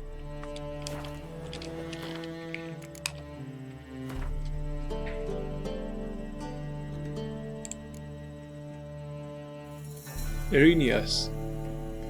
A merchant once told me I reminded him of Erinia. Naturally, I immediately teleported him to one of their nests, so he could see for himself how ill-fitting a comparison it was. Little Nade, the sorceress also known as Coral. Hard as it is to imagine, the Erinias found in Skellige are even more repulsive and dangerous than Harpies. They are close relatives. While rotten carrion is their food of choice, they will not turn up their noses at fresh meat, man flesh included. When they spy a potential victim, Erinias, like Harpies or Shishigas, will try to make full use of the strength of their numbers and their ability to control the skies. They will circle above their prey, then attack from several directions at once, striking with razor-sharp talons and tearing their targets to shreds. While attacking, they aim for the neck, eyes, and other vital organs, often causing their prey to bleed to death as a result. In this way, a small flock of Erinias is able to make quick work of larger and better armed victims who often are not able to defend themselves effectively from several opponents attacking at once. Sirens. That's a nice girl. Out of sea, if you hear beautiful women singing, turn the ship around at once. You understand? Even if it means sailing straight back into a storm. A Reich of Hindarsvujal, advice given to his son before his first solo voyage. Like skilled hunters setting out wooden ducks to lure in drakes, sirens and lamias lure men near, use their own bodies as decoys. They can transform to resemble beautiful human maidens, though with tails covered in silver scales instead of legs. Once a naive sailor gets within arm's reach of these beautiful creatures, their fair faces suddenly turn to fanged field fish-like maws, and lovely tails promising unknown delights become sharp, death-dealing talons. One legend claims sirens and lamias were once friendly towards men, and supposedly were even known, albeit on rare occasion, to accept some sailors' clumsy attempts at courtship. In our day, however, they are decidedly aggressive, perhaps soured by the numerous kidnappings carried out by frustrated sea salts. Whatever the truth, one thing is certain: these days the monsters display no signs of goodwill, and so when spotting them one should immediately reach for one's silver sword. Sirens and lamias, the sirens' more dangerous cousins, usually hunt in flocks, making use of their numbers as well as their ability to move effortlessly through the water and air. Succubi. Again, good grief, woman, I'm spent. Lester of Smalton to a succubus a few days before taking a vow of celibacy. Unlike other monsters, succubi and maenads feel no desire to kill, do not crave human blood, and usually do not, in fact, mean any harm at all. They are motivated by one thing and one thing only: an insatiable lust. They try in vain to slake this by engaging in sexual acts with any other humanoid species they encounter. But it must be admitted that their victims rarely put up much resistance. This does not mean succubi and maenads do not present any danger. Their never-ending advances, though pleasurable at first, have pushed more than one man to madness or even death. Succubi and maenads usually can be found near human settlements, including small villages and populous cities. They prowl at night, though when stricken by serious need they will leave their lairs during the day as well. They shower their affections on men as well as women, the young as well as the old, the ugly as well as the beautiful. Some of them are particularly fond of pastors and other holy men whose seduction they treat as a sort of a game. While succubi are peaceful by nature, when forced to fight they will defend themselves fiercely. One should thus not be fooled by their fair appearance. Under the velvety skin of their arms lie muscles of iron, and a blow delivered with their rear goat-like legs, or the thick horns on their heads can easily crush bone. Hybrid oil, Quen. Grape shot, hybrid oil, Igni, Ard. Ard, hybrid oil, grape shot. Great shot. Ah, you're back. You're back. Let's see what I can win from you. If I can win a book, that would be nice.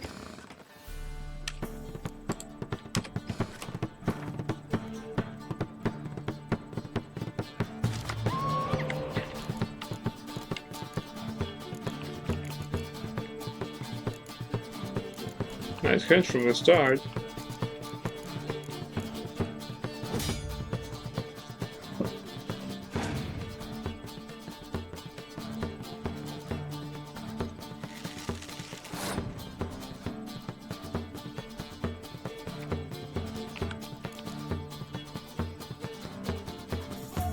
Bullying the weakest faction for books.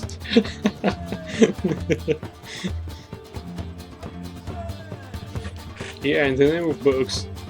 You guessed it.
Oh, nice.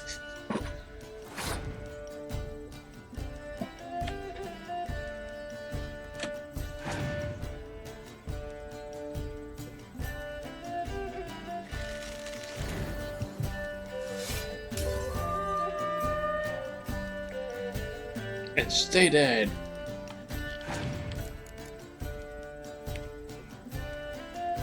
Wow.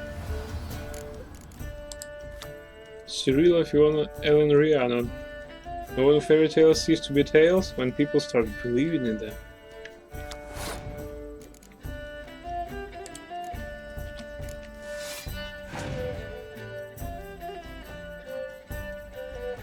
Oh, come on!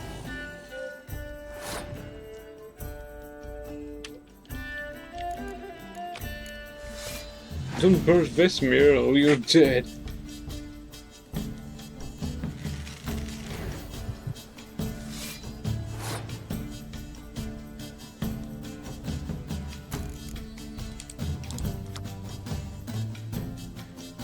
Yeah, that's also a thick card.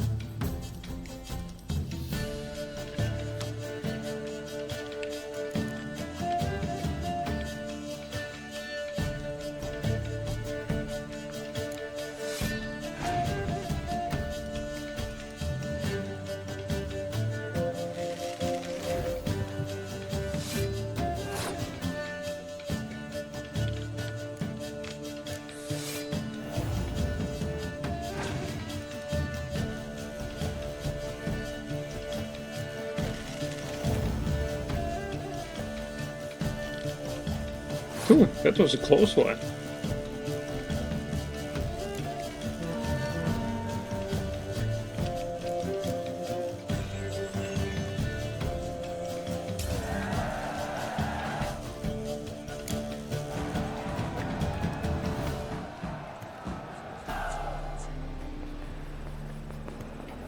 Iron ore? Oh, come on! You're a book dealer, not some blacksmith. Alright, alright.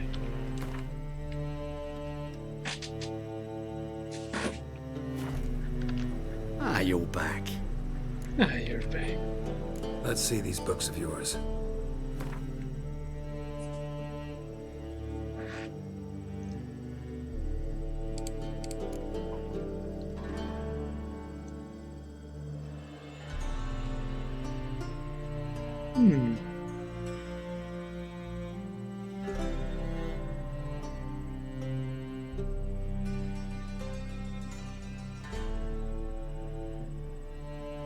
Yeah, I don't have such book.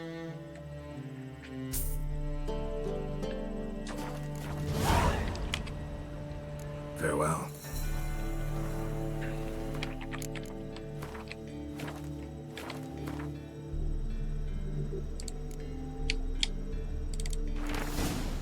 Wondrous worlds of insectoids.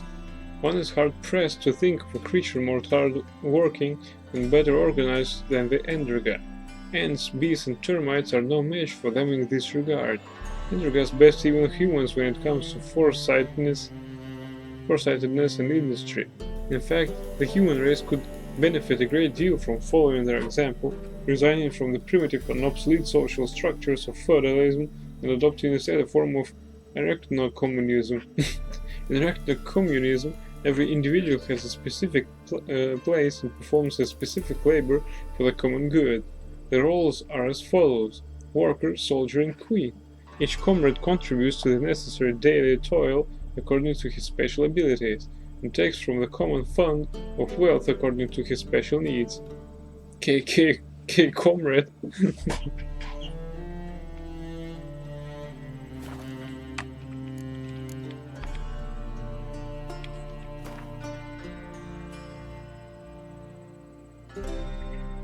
Endriga drones.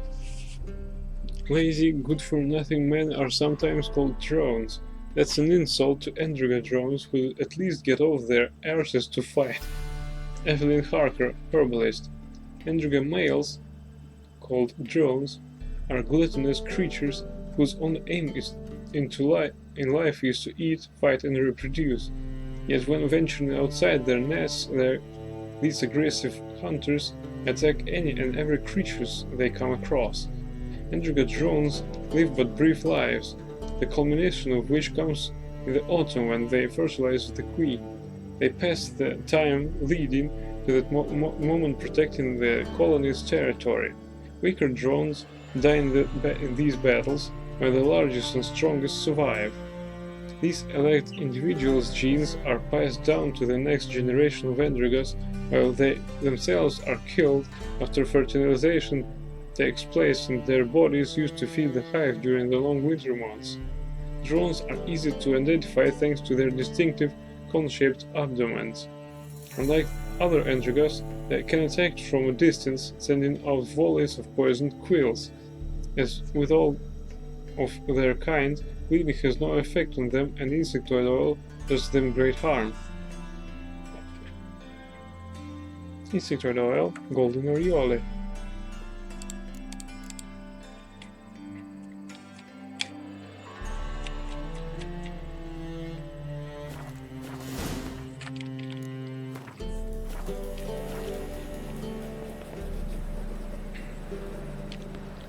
Ah, you're back. I'm back. Let's see these books of yours. I like his manner of speech, actually. Beasts of Tukaj Foothills. I don't think I have such an interesting looking book.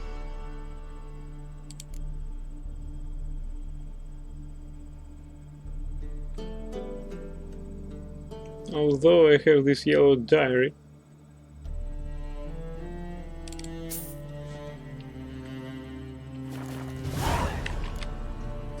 Farewell.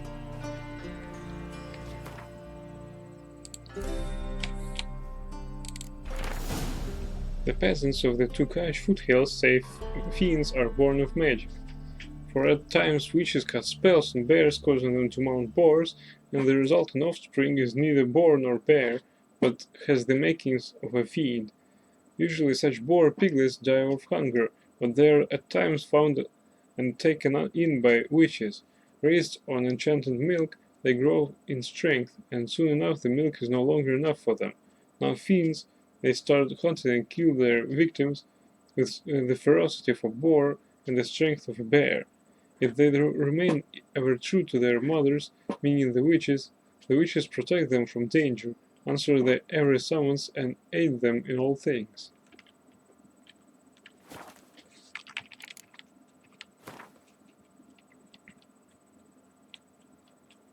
Relicts. Chorts. Holy hell. Chorts are smaller than fiends, true, but still big enough to kill. Agnes Thistle, herbalist from the Black Forest. Chorts are the somewhat smaller kin of fiends and bumbaquetches. Yet any witcher who thinks their diminutive stature means they present no danger commits a grave error, the kind that can end his career permanently. These denizens of dark and ancient woods are some of the most dangerous monsters known to man. Legends often mistake chorts for sylvans, ascribing to them the ability to speak, stand on two legs, gobble up cabbage, play pranks and work mischief around the household. The arrival of a true chort in the region soon puts an end to such tales. The creatures do not speak, at best communicating with each other through grunts, snores and moans. They get about on four legs, and as for their mischief, they destroy farmsteads, devouring anything that can be devoured, including cabbage if such is available, but also extending to poultry, pork, the family dog, and then the family itself. Chorts fight with little finesse, running straight towards their opponent and trying to knock him to the ground with the force of their charge. After downing their foe, they bite, kick, and strike with their claw-tipped paws. Due to their size and four-legged posture, they are mostly unperturbed by the force of the art sign, and the regenerative powers of their body allows any wounds they receive to heal at a rapid pace. Relict oil, Devil's Puffball. Fiends. I regret to inform your grace that your grace's son fell while hunting a fiend. He died on the spot, along with his squire, his guide, the beater, his peasant entourage, and his hounds. Kevin Gell, manager of the Villapane estate near Vizima. Fiends are walking mountains of muscle capped with horn-tooth-filled heads. Like their rarer cousins, bumblegatches, they live in thick forests, swamps and bogs. When possible they avoid humans, but when not possible they kill them, and without much difficulty. Their size alone makes fiends and bumblegatches extremely dangerous. One blow from their powerful paws can kill a horse along with its full armored mount. Their enormous heft also makes them invulnerable to Ard. Even witchers specializing in the power of science could not move one even an inch. Furthermore, any wounds they receive heal at lightning speed. If that weren't trouble enough, fiends need not rely on their strength and stamina alone when fighting. They can also call on a more refined weapon, the third eye located in the center of their forehead, which they use to draw their prey into a state of hypnosis. During these times, their victims do not see anything beyond the single burning eye, thus think they see before their death. A fiend's only weakness is its fear of loud noises. Bombs such as Samum or Devil's Puffball are thus quite effective when fighting this monster. Furthermore, a blade covered in relic oil can increase the witcher's chances of victory, or at least of walking away from the fight. Samum, Devil's Puffball, relic oil.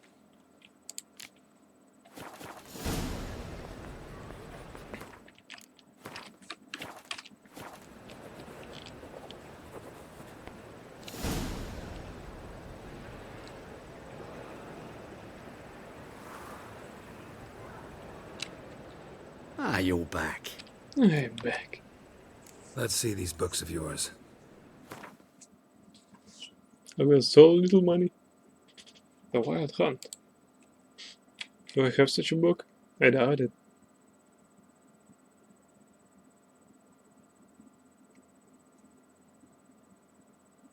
What the hell? Why don't I have it? Alright, let's buy it. Yeah, it's this first book in my collection. Farewell. Oh, that. There it is. A frail ribbon flickers across the sky, the rider's spectral silhouettes barely discernible within it. Then the cavalcade contours closer and closer, revealing more and more of their ghastly form.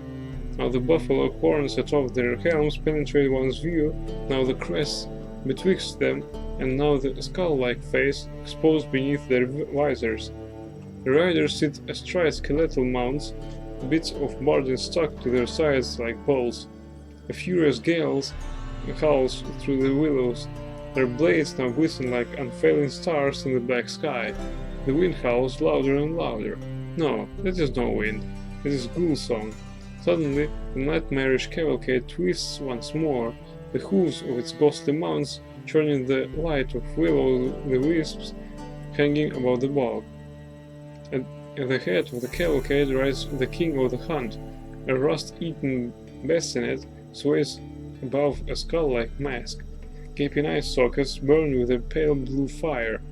Around him whirls a tattered cloak. A necklace rattles atop his rust-covered breastplate. Holes empty as the abyss stare out from it. Once they were filled with precious stones, but these fell out during his race across the skies and became stars. The king of the hunt laughs, his teeth, rotten as the grave, snapping above the rusted collar of his breastplate. The blue flames in the eye sockets of his skeletal mask roar.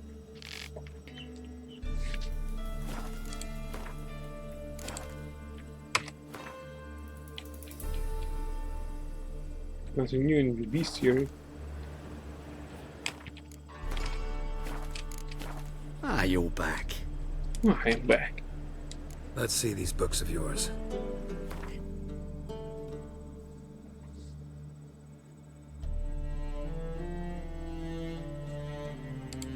I don't think I have gotten book.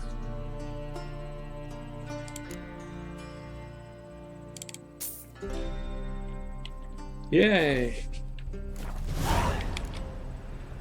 Farewell.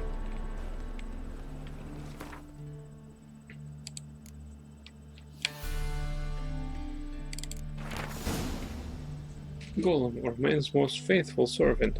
Despite what you might have heard, the first golem was created not by a powerful mage or an elven sage, but by a simple dwarf from Maribor named Bonaventura Sesto, a brickmaker. The fateful act of creation took place over a century ago, when the persecution of non-humans was in full swing in Maribor. Elves and dwarves had been accused of bringing an epidemic to the city, though it was later discovered the outbreak had been caused by a man named Matteo, a barkeep's dog's body at the Golden Goose Inn. This Matteo was charged with both serving meals and cleaning the latrines, and would only wash his hands once a month, and then not very thoroughly. The rest, as they say, is history. The persecution of non-humans was limited at first to robbing their shops, arson, and the occupational beating, but the violence soon escalated into a bloody pogrom. As the city guard looked on without lifting a finger, humans murdered elves and dwarves during 3 days and 3 nights of slaughter, killing over 300 individuals, including the aforementioned Bonaventura Sesto's entire family. Driven mad with grief and thirsting for vengeance, Bonaventura molded a 10-foot-tall humanoid out of clay and then carved the names of the slain non-humans onto it, along with a smattering of dwarven curses.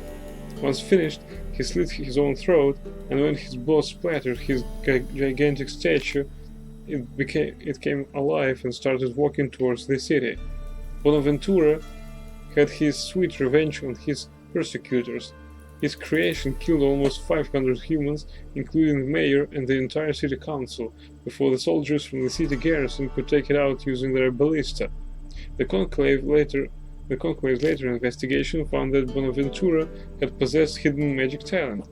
Though he had never had any training, the torrent of powerful emotions running through him at the time of his death flushed out his talent, latent powers, and created from them a new spell. After numerous alterations and improvements, one can now cast this spell without sacrificing one's life, and golems guard laboratories, libraries, and palaces across the continent.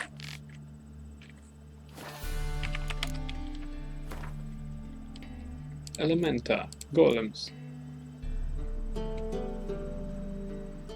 If one has to break through this wall, we're gonna need 20 sappers, 7 mules, and the 100-weight of saltpeter, or 1 golem. Wilmer Brass, foreman at Mount Carbon. Golems are mindless matter brought to life by a spell. They obey their creator's orders without question. Their boundless strength, ability to withstand pain, endless patience, and the fact that they need not one jot of food or drink makes them the best servants or guards anyone could ask for. Once provoked, they will not tire of battle until they have either crushed their opponent or themselves crumbled into dust. Defeating a golem is extraordinarily difficult. For obvious reasons, it does not bleed, it feels no fear or mercy, and it is invulnerable to fire and poison. What's more, a golem's body is as hard as the rock it is sometimes heft out of, so even a silver blade will barely wound it. The monster's only weakness is acid. A blade covered in acrid oil can thus increase one's chances for victory. Golems use no weapons, for they have no need. Their fists, weighing over 100 pounds each, can crush solid granite with one hit. A blow from a golem should thus be avoided at all costs. There is no shield that can stop it, nor sword that can parry it. That is no easy task, for these creatures are able to move with surprising speed. Luckily, their enormous mass means they are not very agile. Once golem begins a charge, it cannot stop quickly, a fact experienced witchers use to their advantage. Meridian bomb, Elementa oil.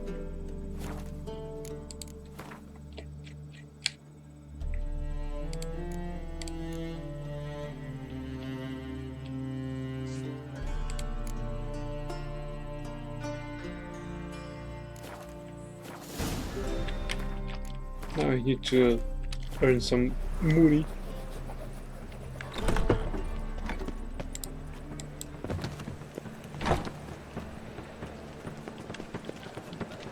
Such lovely natural surroundings.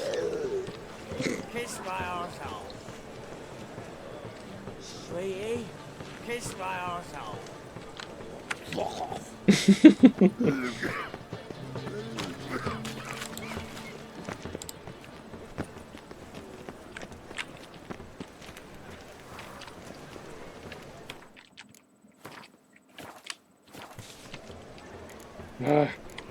We'll buy books.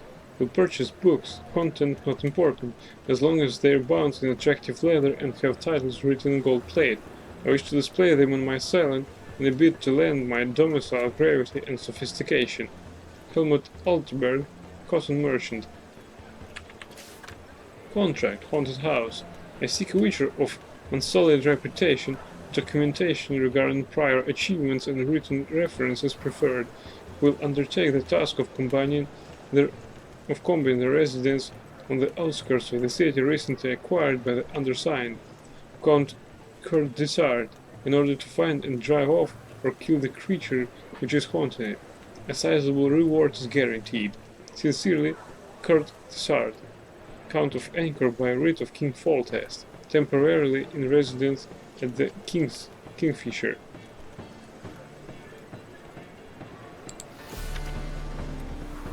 Contract. Imp. On behalf of the Merchants Guild, I hereby announce the following. A particularly bold beast, an imp to our thinking, is taken to thieving in the market near the city gates. Though it has not yet harmed any humans, this monster has caused a great deal of irrecoverable financial loss.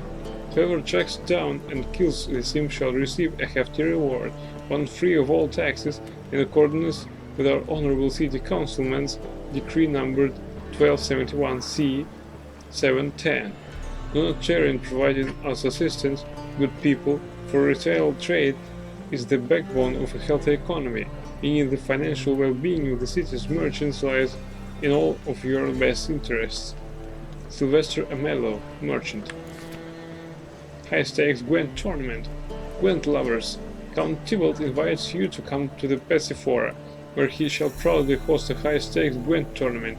On offer will be not only riveting play against superb opponents, but also fabulous prizes for the victors. Only ladies and gentlemen with fortunes vast enough to cover the entry fee are invited to join.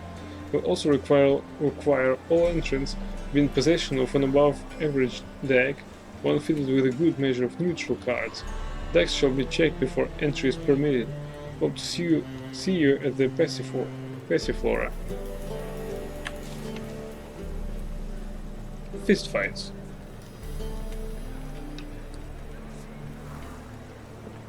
Anyone looking to bash some heads will find plenty of worthy ones in our fair city. Those interested in enjoying the fun, sign up for a tournament. You'll face these most highly honorable guests: Georgios Georg, known as the Pile Driver, Archibald O'Neill, Captain Aaron Mortimer, and Durden, known as the Tailor. Contract. Monster in the Bits. By order of the City Council number 1408, DZ 185, a reward has been set aside for the killing of the monster which torments and murders residents of the Abyss after dark. The only acceptable proof of having performed this deed shall be a trophy taken from the monster's body.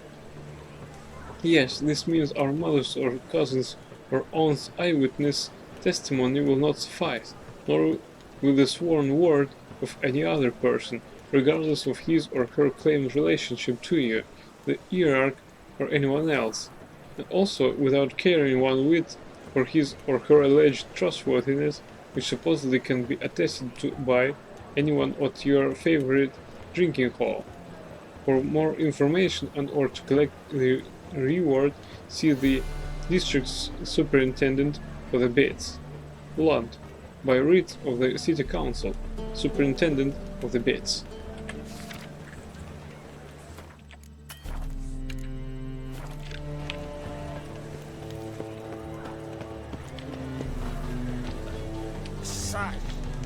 lovely natural surroundings. Kiss my arsehole.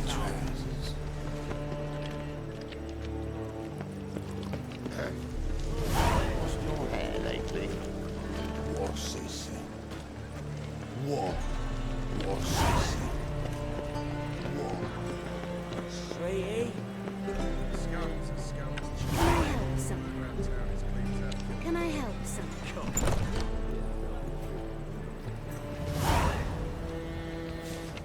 The Kingfisher. Stakes are going to be high. Could I like All I know is that when they dangle a fortune to win before you, it's even easier to lose one. What the fuck? Eh? Eh? Bandit! I'm not Bandit, she is. I believe I shall stop coming here. Why? Even with the war on, they still manage to procure fine beverages. The liquor is the same, but the clientele is not. Leave me be or I shall call my husband. They did indeed. Rarely a big decent establishment. Hard times it is now. Free city. Free city, baby.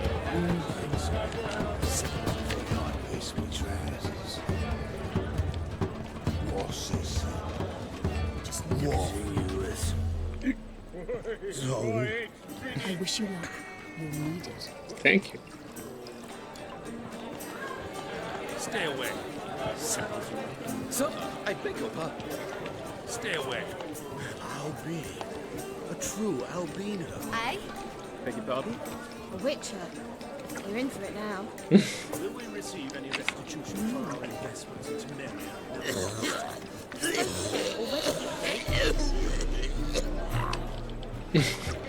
Yes. Why? I wish you health. These vagabonds must be divine punishment. Sod off. Oh, what now? Oh, what now? Be gone. Good sir, Well. do you seek to get me drunk, sir? I was seeking to get you drunk, madame. You would not be drinking Cote de Blessure. They say the income tax for trading companies is to rise. Just like that. Well. Must you really?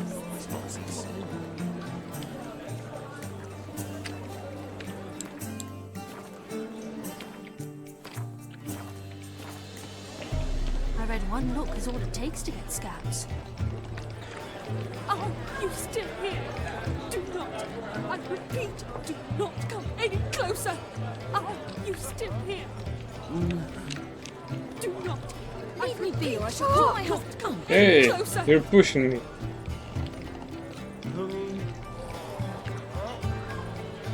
Drinking? Or you a fucking thief? I'll drink another, then fuck the innkeep. Drinking? Or you a fucking thief? God, it's not the ice It's gone, so I'm afraid to see the surgeon. You'll never know when they'll accuse him of witchcraft. Damn it, I Damn, you're lovely. Go back to Farkle. Well, another freak.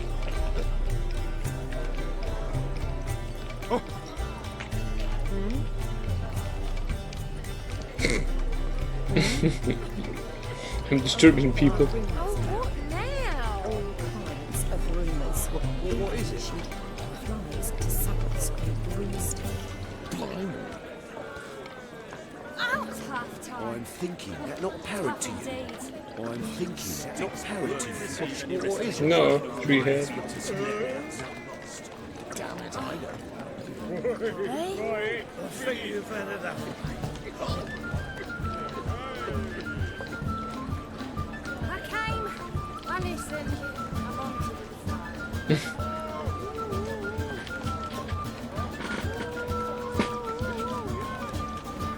Julius Widow gave her whole inheritance to the priests. Let's stick your neck out, white Must you one. really? Liable to lose it.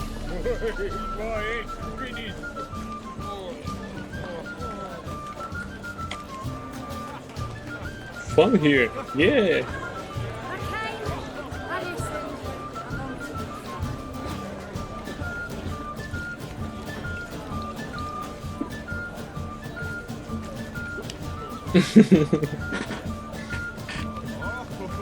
Hi, got sour mug. Did you mistake vinegar for me? The ladies for me, Andy.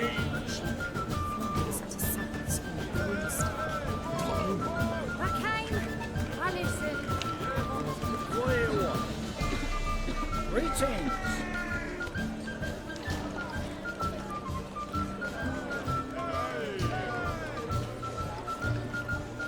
You see what I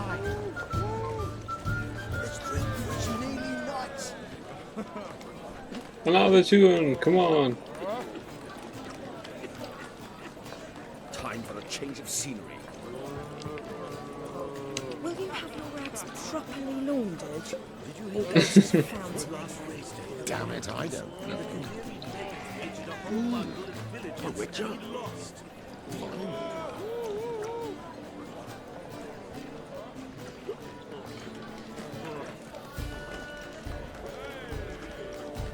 This is no country for troubadours. The ladies for me, Andy. One cannot make an omelette without looking. There are rumours of Greetings. all kinds Greetings. Be gone. I came. Rip. I listen. Must you What rip? do you want? Or I'm thinking, yet not apparent to you. The ladies for me, Andy.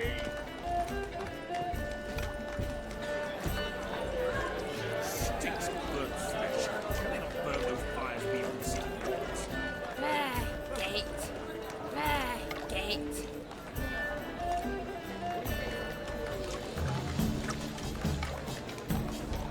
Not a headache again. Eh? The atmosphere here is supreme. I think you'll watch it. I wish you luck. What's this? What? What's this? No. Be gone with you. Hey, you wished me luck earlier. Be or I shall call my husband. I wish you luck. Thank you. Freak. Will we receive any restitution for our investment? Sir, spend. For bribery. Freak.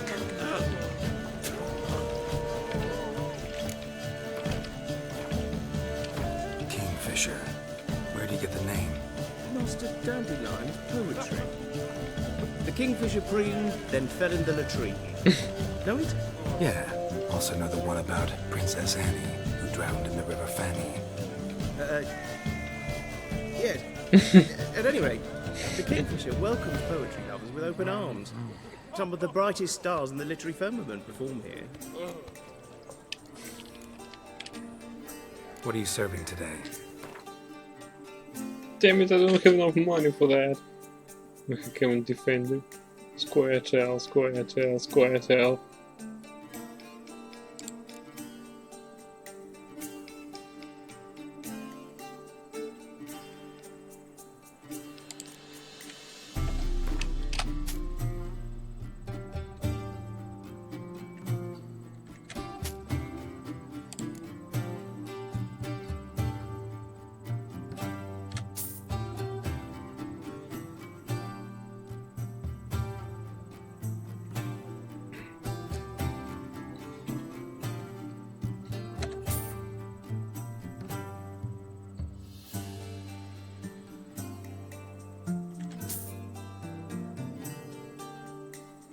Have a car healer. So far it is the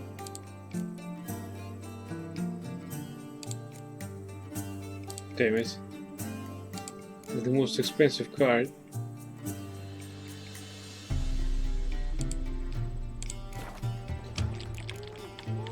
See you later.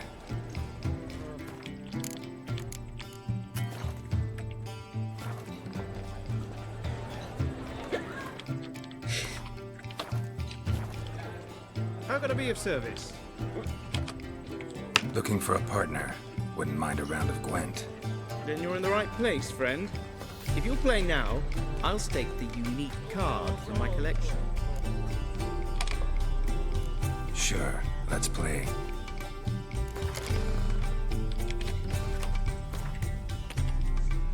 Oh, he's monsters. Okay.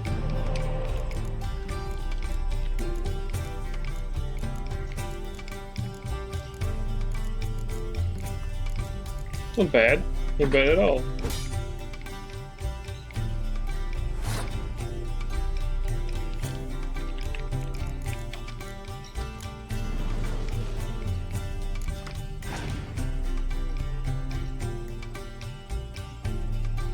Cool.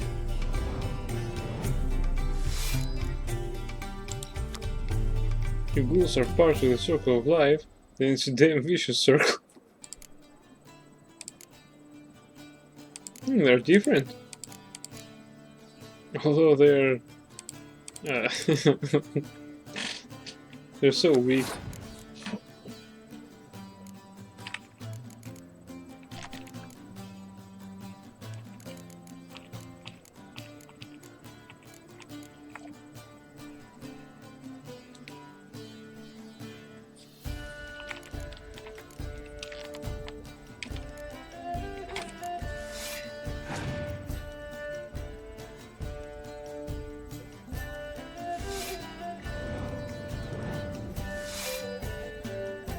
Not bad.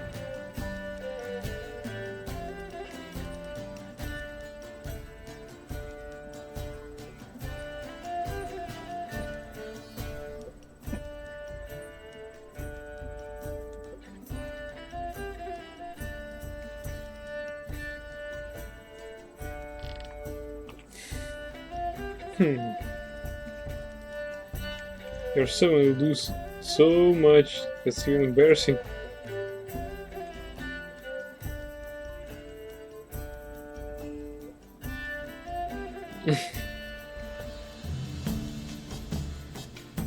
Well, it will destroy that, and only that. And I need...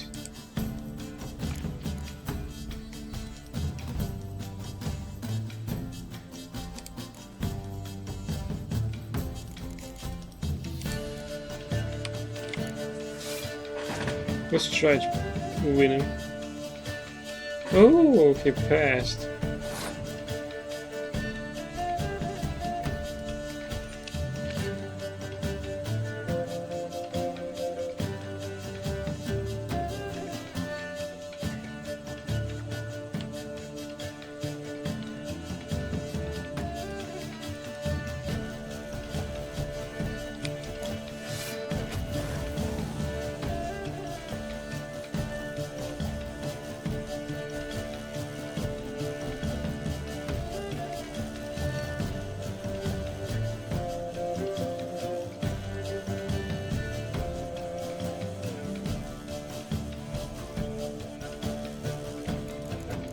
Maybe I should return them. Or... let's wait. And see what's what.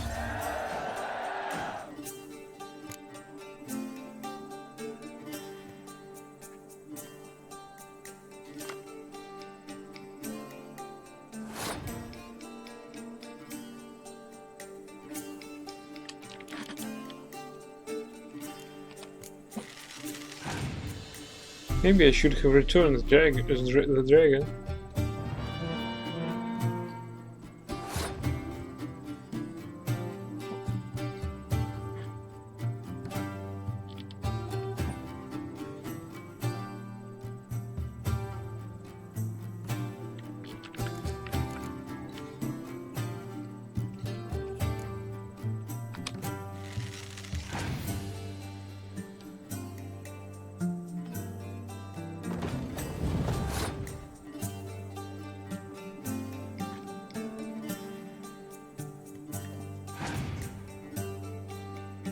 I have to obtain Yenu or Medic.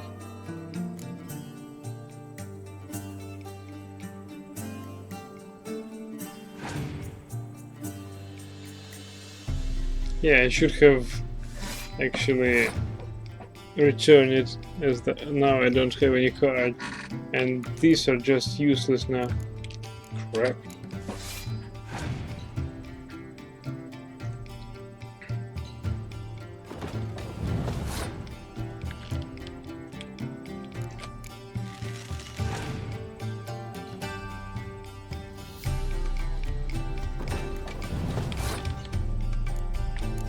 My chances are so slim. I'm almost fucked up.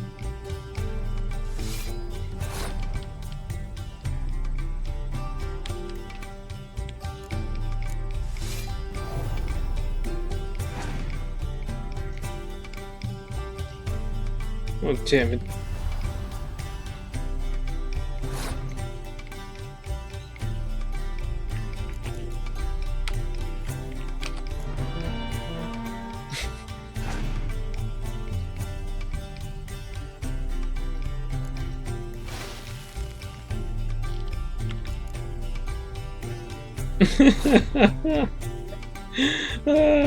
That's just...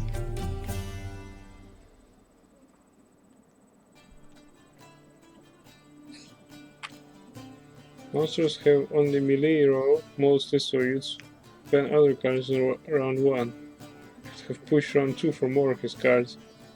But still, funny that I win.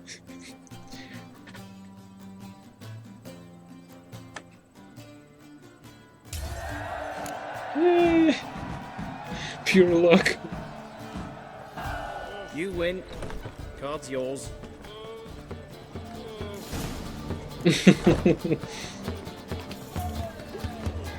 Tibor Egebrecht.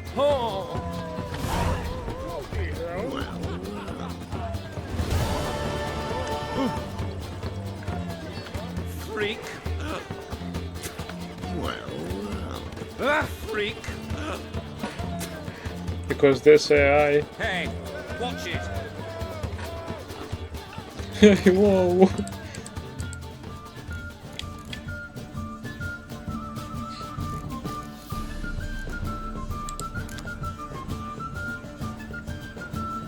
A fireball? Of course, whenever your Imperial Majesty wishes.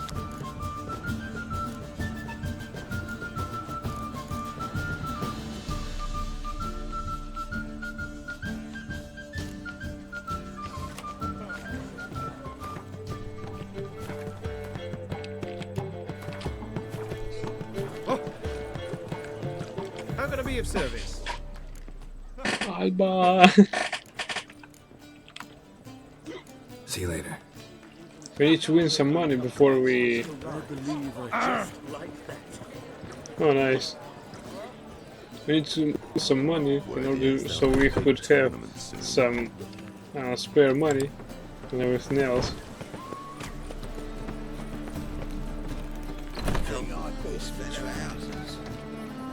Ah, you're back. I'm back. Farewell. Why is he standing there?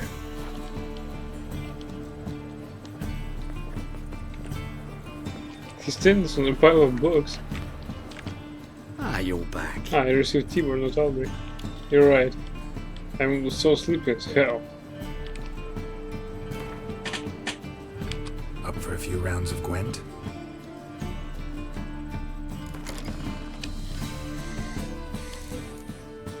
Where's Tibor? Tibor. Oh hell, he's great.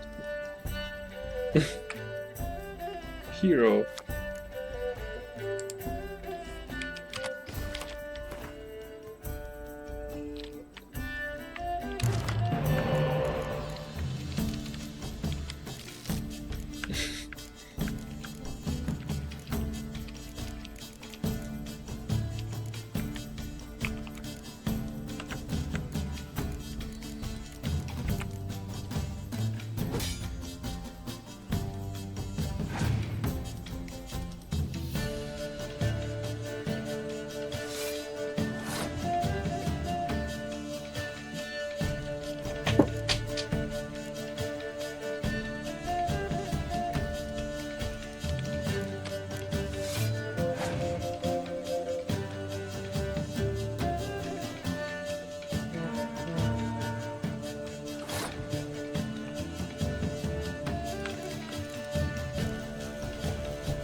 Oh yes. My turn.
Don't use magic for round 2, it's a powerful card for short round 3.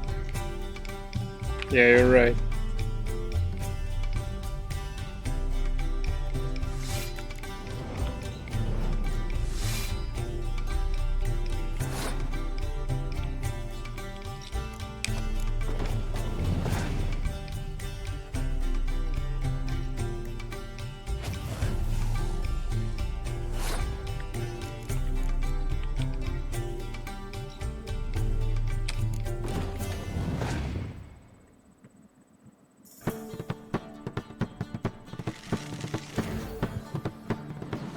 Oh yes. Damn it. You're right.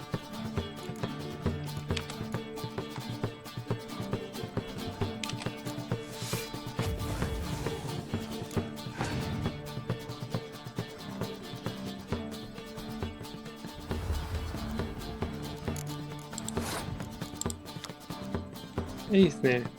The Dryad Queen has eyes of molten silver and the heart of cold forged steel.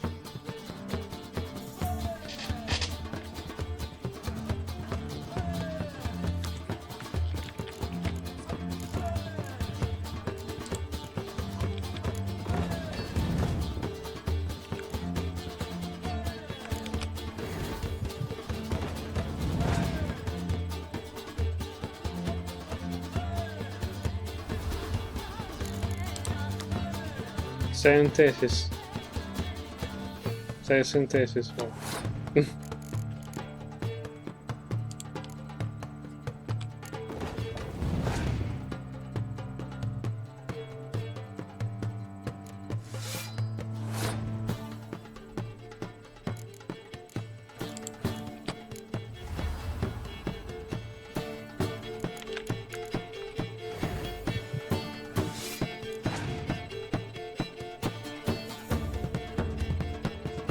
Come on.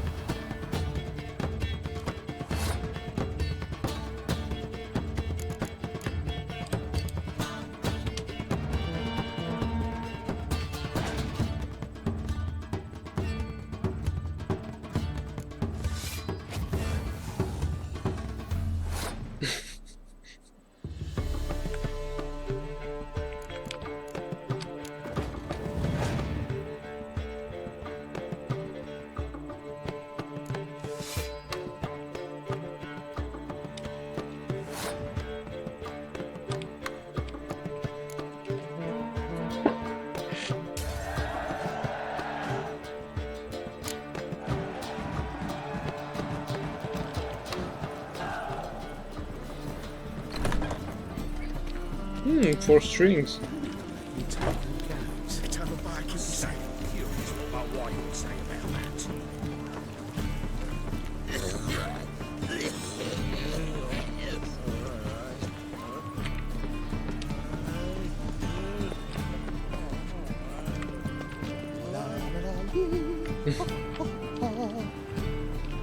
Yes, master.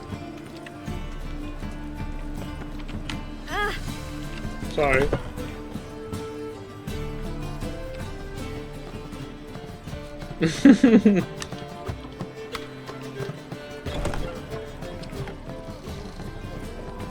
Just look at the freak. Think I pissed me trousers.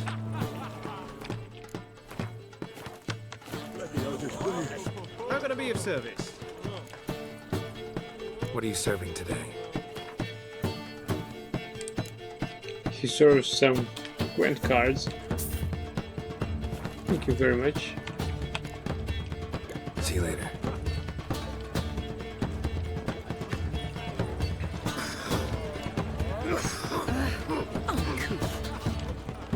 Do you mind not touching me? Eternal fire. Mutant. Word is there'll be a big tournament soon.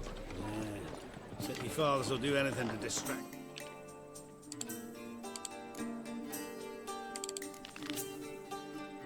True problems. I'm signing up. Stakes are going to be high. Could win a life-changing fortune. All I know is that when they dangle a fortune to win before you, it's even easier to lose one. Did you see those poor wretches who fled felon?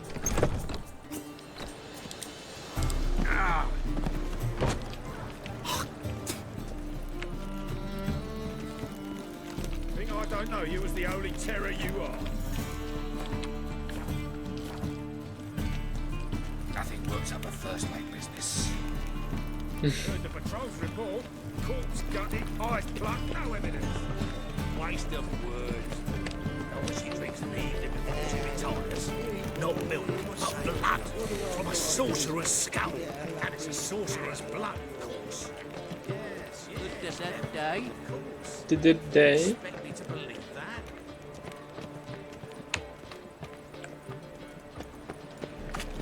Uh-huh. Mm-hmm.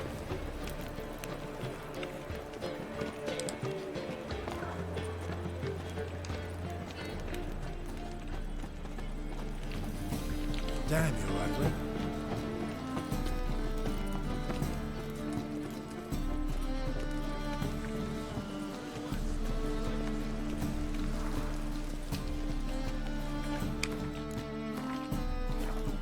Can it get any worse? You do well not to pest the bug. Can it get any worse? Whoa! What? Arms for the poor. I serve the eternal fire. Sorcerers and their debauchery putting whores to shame. Alchemists violating divine commandments. And worst of all, witches. Mutants stripped of all emotion. Bloodthirsty as vampires. I see, by the way. Yeah.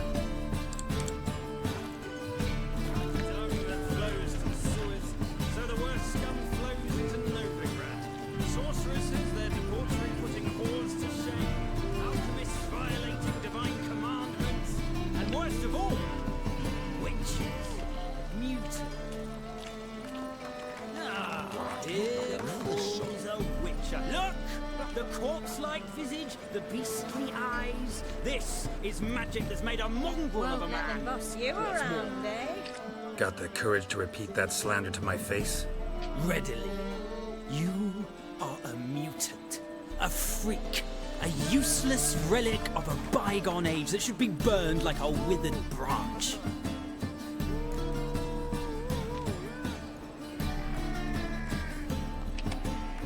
How many people's lives have you saved? From Bruxay, from Leshens? That has no bearing. Asked you a question. How many? There's something to think about, folks. Creature's fierce in the mouth. Put holler at him and his tail slinks between his legs. Come on, people. Billy, they said. It'll pay off, they said.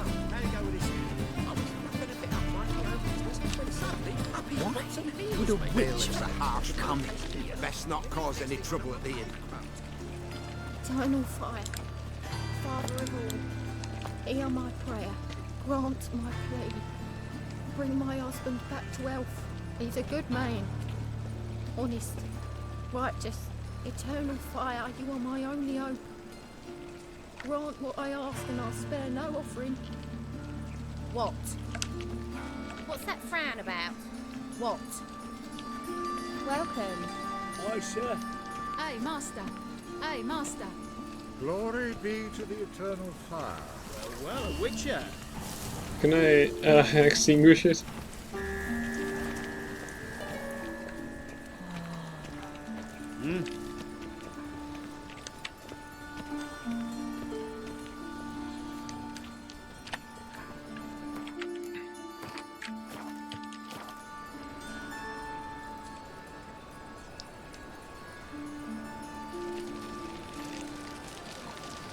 A pack of pickled pickles. Ah! Show me your sword. All right. Waste of breath. Salutations, master. Salutations, master. My wife won't believe me when I tell her.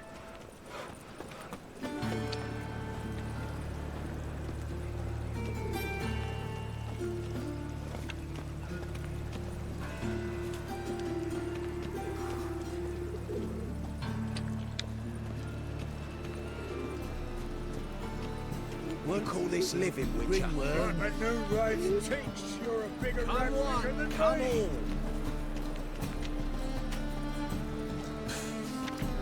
Butchers. It's not safe to go out in the streets anymore.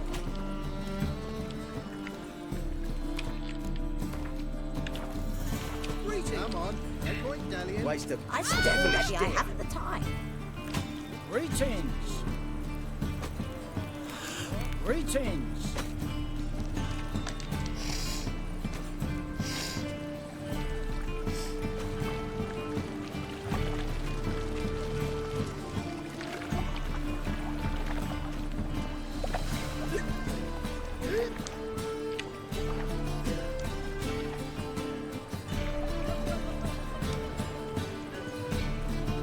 Hey, Cocker!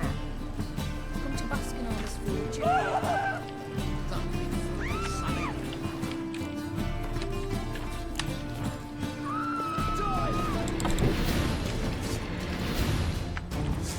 keep it together, mates.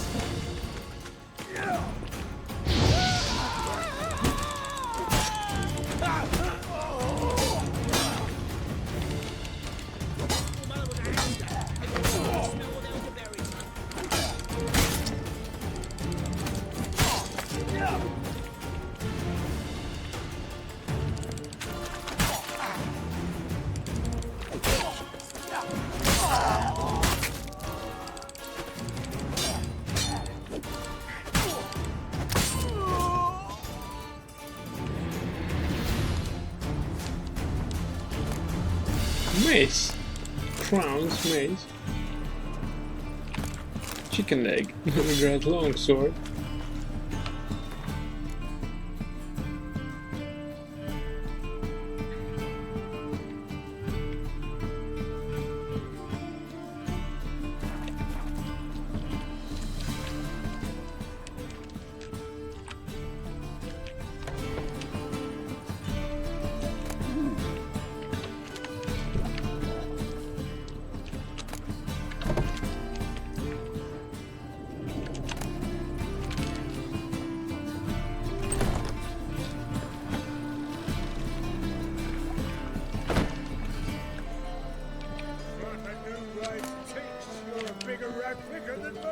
Be gone. Hey, Where Cocker! you come from? Hail to Rivia! It's into the area 2 days road from the Zima. Northguard arrived there just before winter. Blackwoods did them no harm, but it's first. Two guerrillas attacked their garrison, that is, and they set out on all the night. You hadn't done nothing to him. Northguardians are strict masters. Exact punishment for every crime, even if they can't catch the criminal.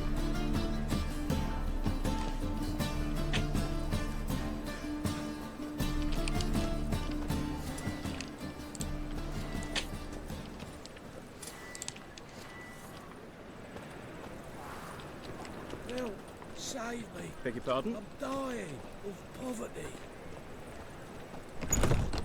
Look back out.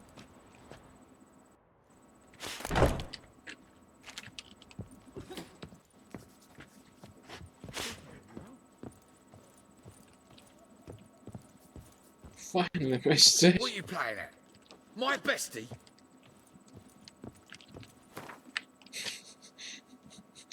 Finally, he's here.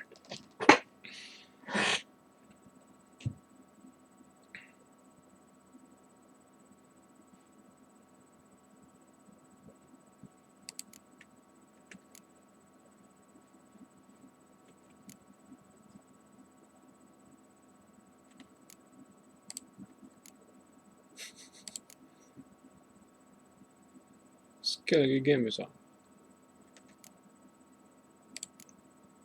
Se där är en Gamesa.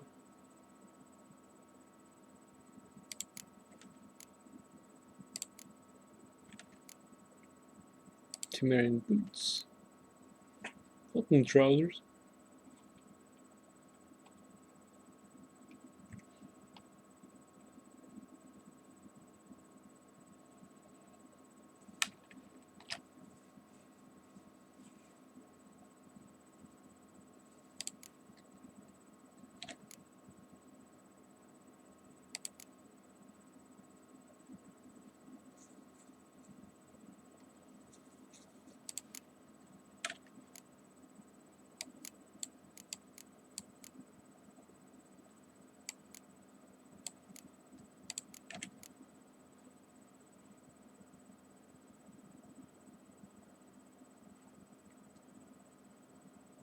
Maribor sword.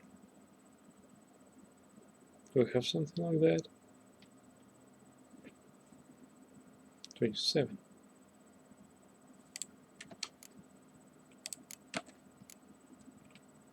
Dorian sword.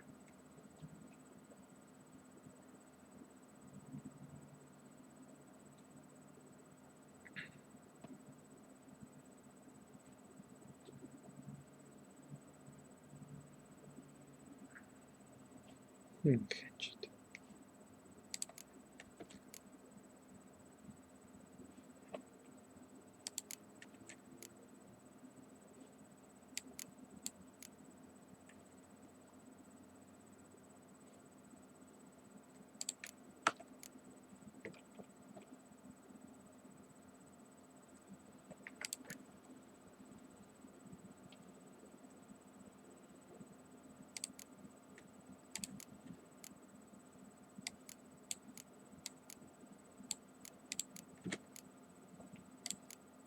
Steel sword short. Short sword.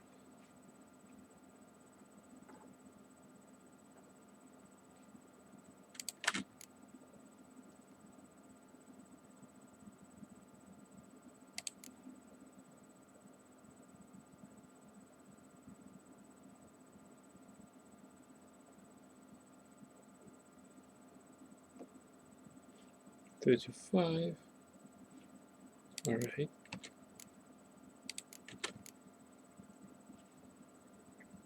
Athena blade.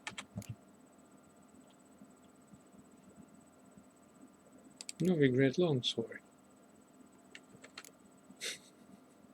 I got quite a collection there.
Griffin trophy.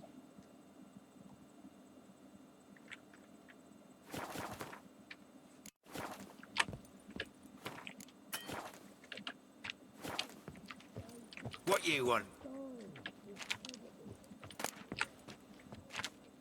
Help a poor bloke out. You poor bloke.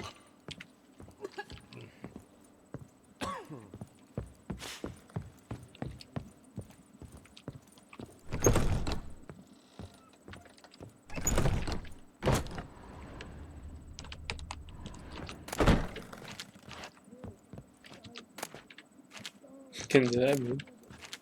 Det blir ju humor.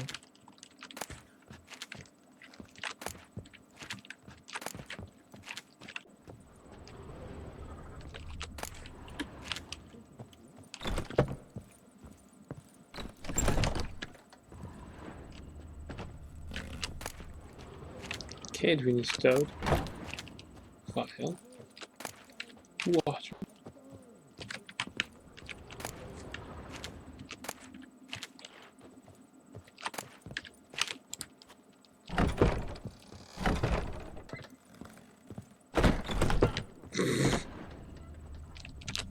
I enter as if I own the place. What a little bothers me is that there are no inhabitants in these rooms. Are they downstairs or just wandering the city? Well, since they don't touch my belongings, I don't touch theirs. What? Retaining leg resume a champion. I'll go hide. Dread.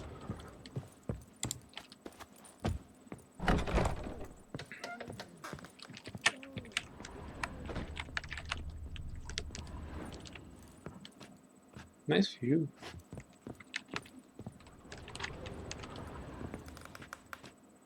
Those are Gwen's cards. Gwen cards.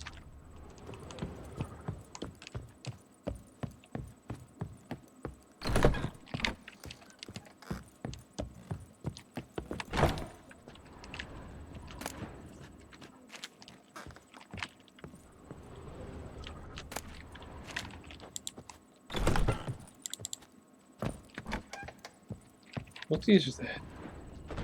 This room is empty.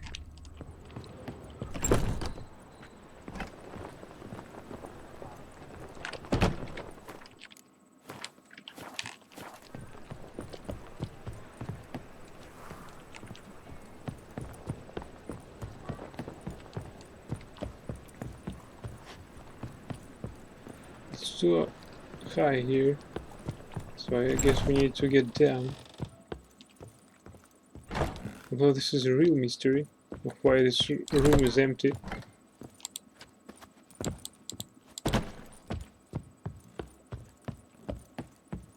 Maybe it was blocked on purpose. Walking about all door-faced. Beg your pardon? Help! Save me!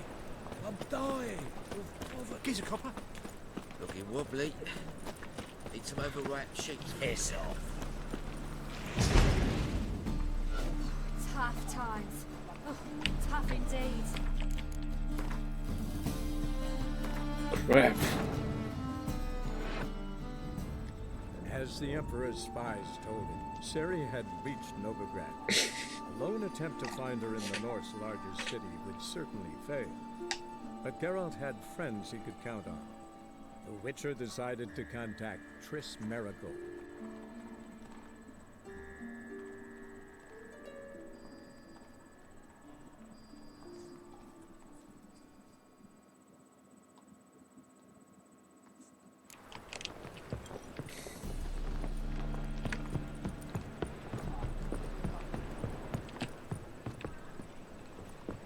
What a nice building out there. Such a high tower. I must admit, this city is very large for an old ones.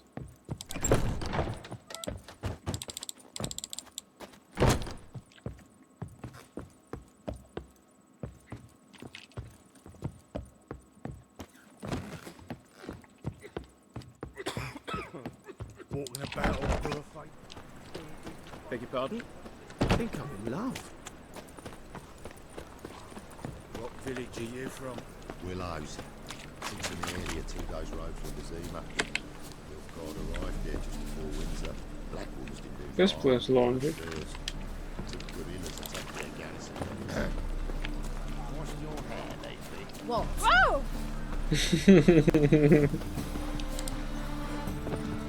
Cool again. Not from out here, are you? A diabolist.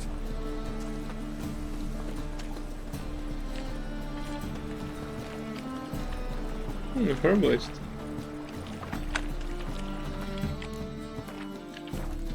Hello, fella. Well met. Hello, Elby. Hey. You could stick him there. They want more and more till you ain't got the soil to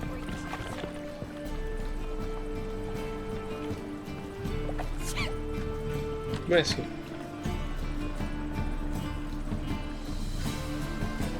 Hey.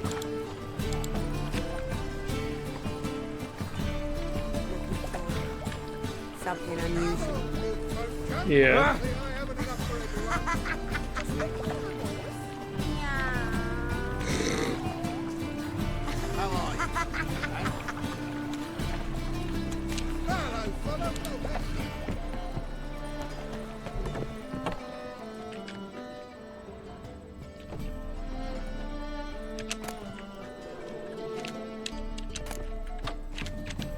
Well, that book I already own.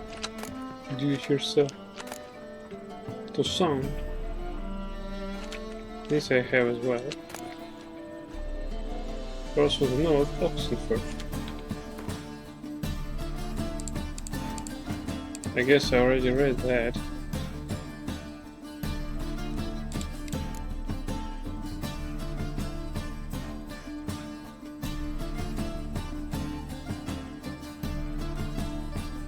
Yeah, here it is.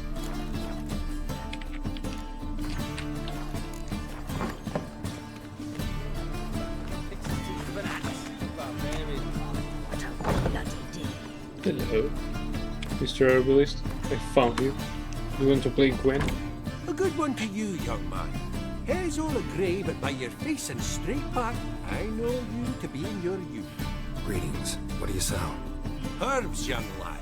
I've all sorts gathered near about.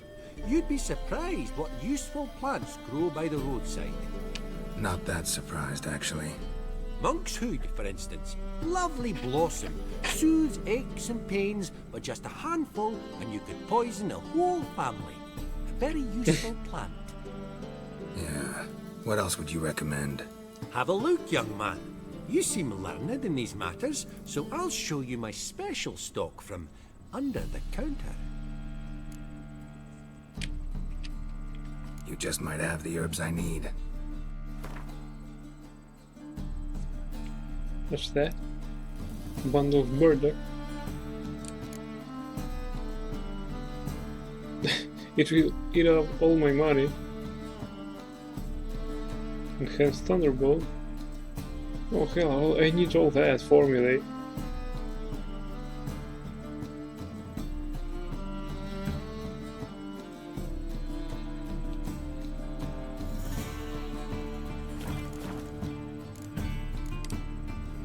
Take care. Awfully kind of you to visit again. What sort of herbs do you need, young man?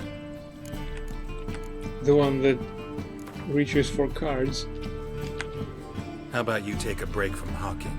We play cards instead.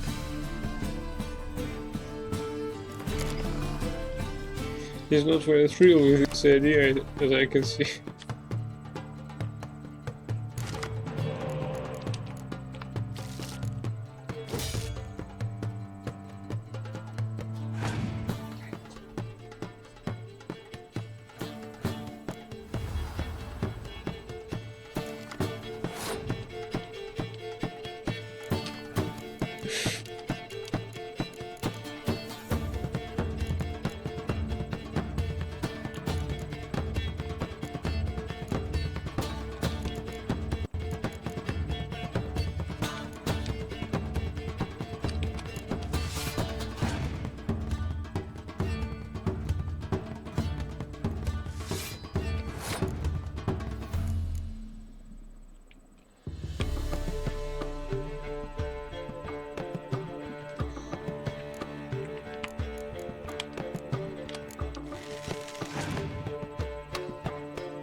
Yeah, I know that.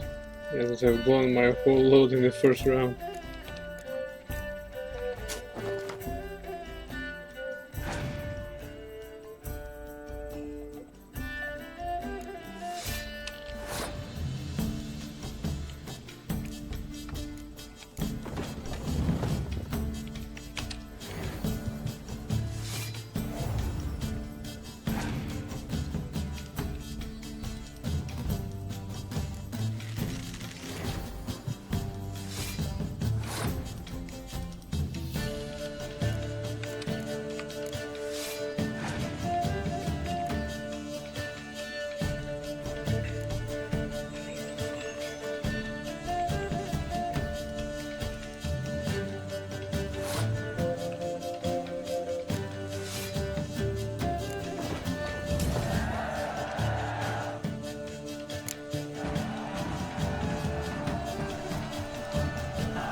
Blathan scout.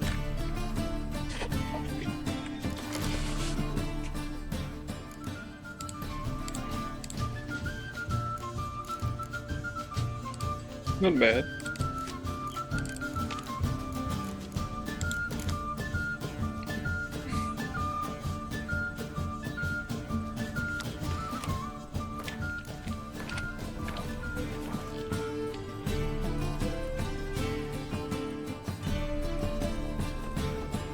Awfully kind of you to visit again. What sort of herbs do you need, young man? You just might have the herbs I need.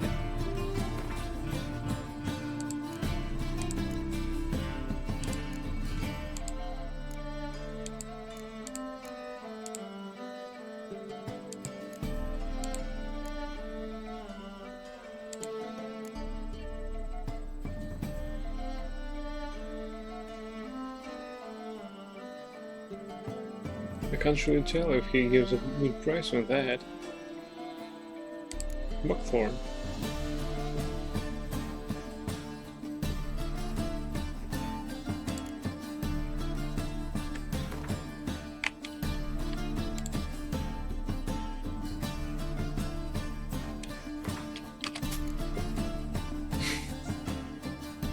He actually gives a good price for that.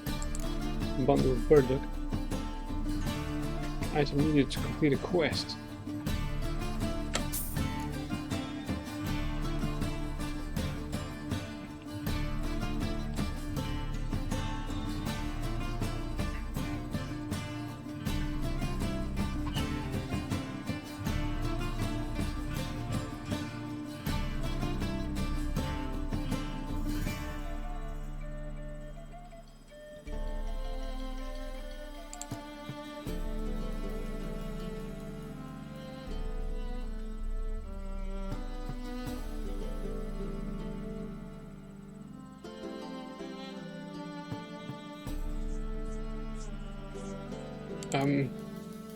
This is really expensive formulae.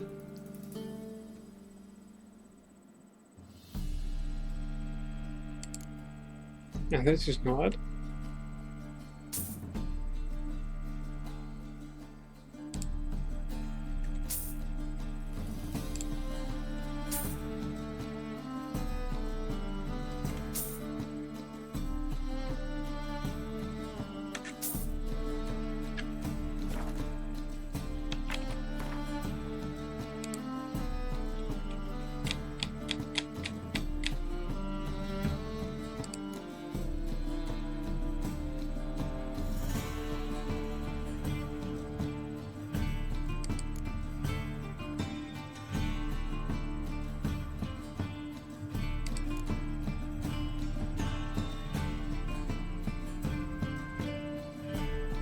Need one more in an area.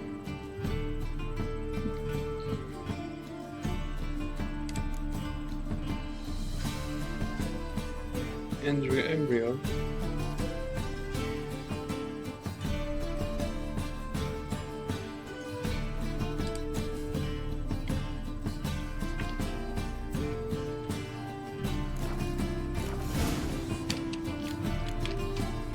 Take care.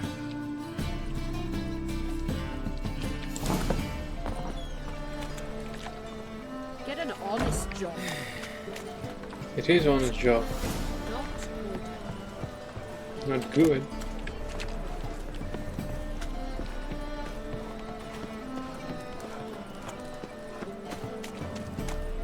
They want more and more till you ain't got the story of apprentices. Officer, taking a rest for witch hunting. Greetings, Your Honour. Good to see you again. Of course, keep this up and you'll earn yourselves a preferential rate. Good, I enjoy shaking fleas. 3-titted witches of that. Nothing doing. Some reason.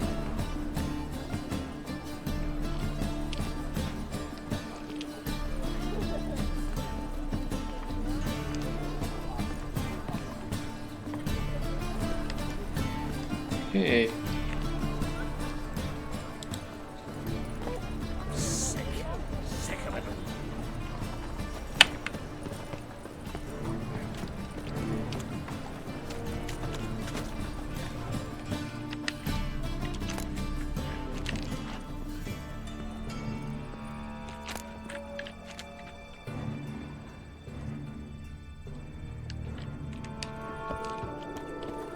Sleep, sleep, sleep.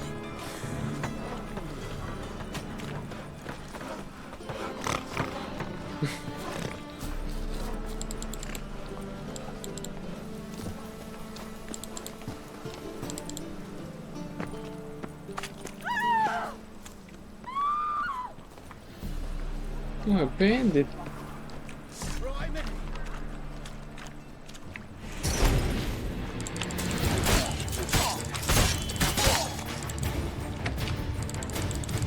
Damn it.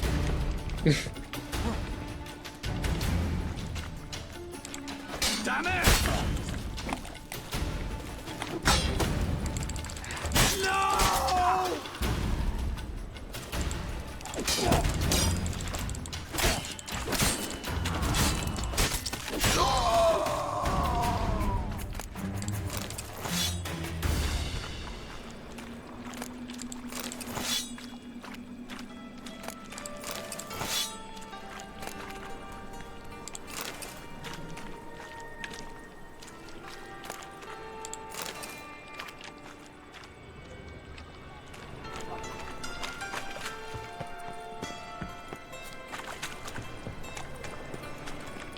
Mitts to yourself. I need a rest.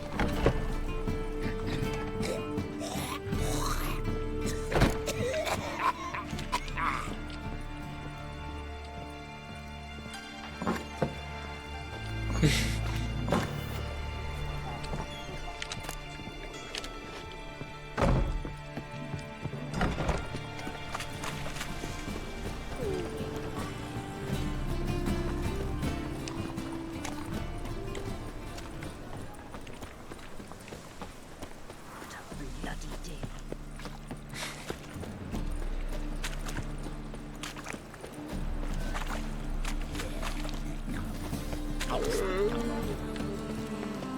Sinner.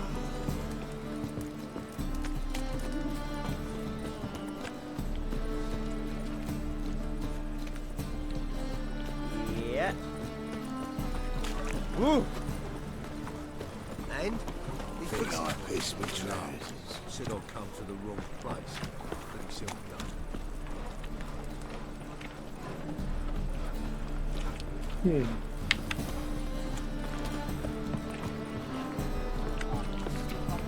The Danish army needs you now. And listen, become a hero of the North. And? Rapist hero of the North. Oh no! Said I'll come to the wrong place, but he still done. Jonas swore it was the Tories' handiwork, and with a warranty. What a prick.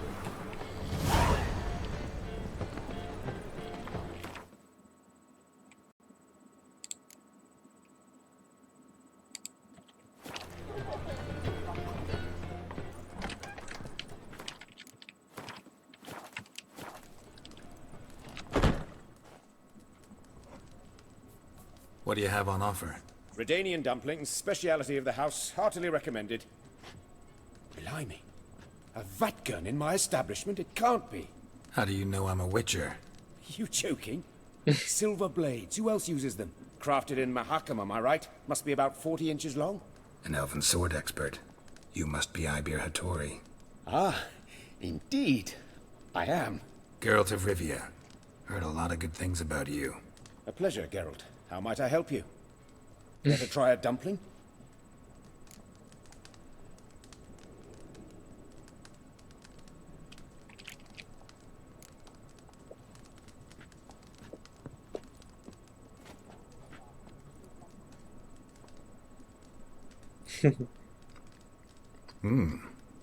Tasty. Glad to hear it. Anything else I can do for you? Looking for a good swordsmith. No one? 3 swords on your back. A bit much, don't you think? Good one. But all jests aside, you make swords anymore? Really? It's dumplings now. I must make a living. But I miss the hammer, anvil, and bellows. Oh, the heat of the forge. Were it not for that swiving Van Horn. Don't know what you're talking about. I shan't greet a witcher with dumplings. Come, let me show you something.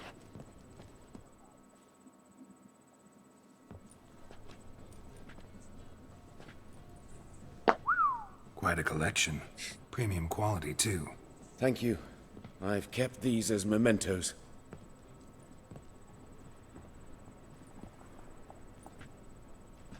Damn shame you don't make them anymore. I'd gladly replace what I have with this kind of steel. Someone with your skills? Why the hell are you needing dough? This might surprise you. The pay is better. But above all, it's much safer. Food vendors rarely disappear or end up as cripples. I see. Someone controlling Novigrad's smithing market? Not officially, though all supplies go through Ernst Van Horn. And they say he plays cards with Cleaver. Frequently.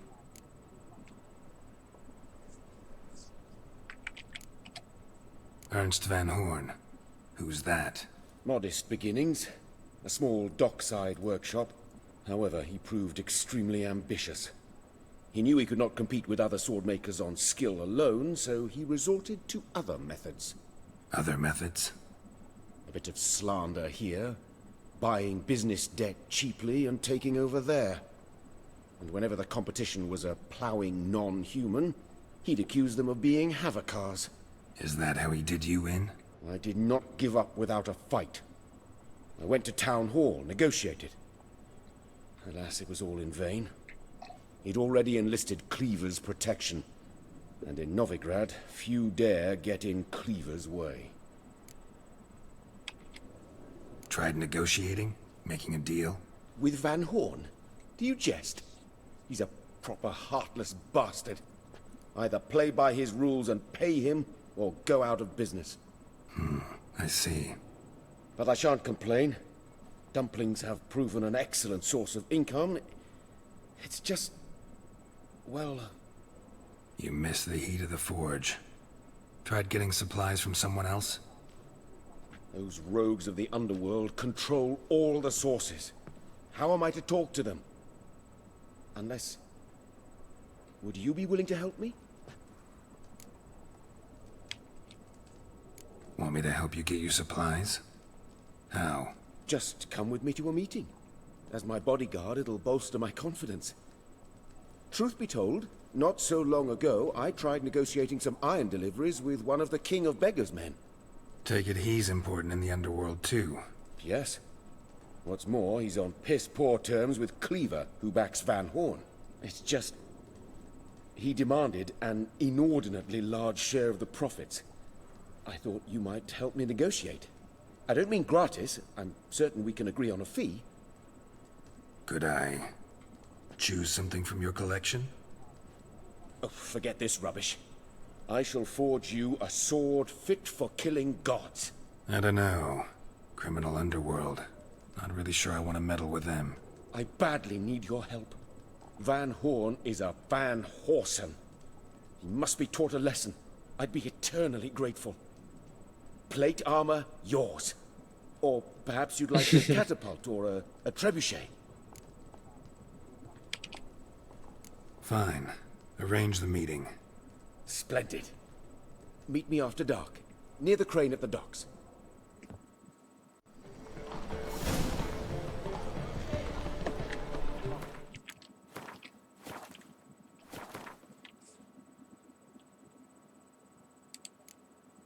Level 24 suggested.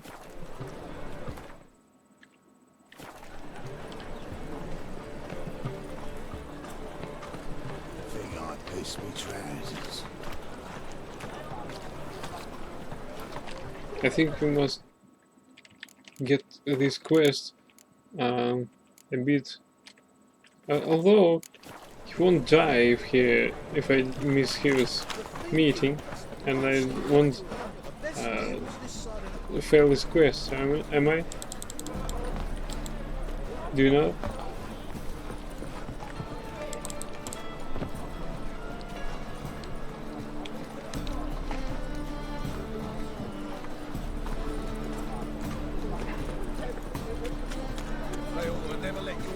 Just load.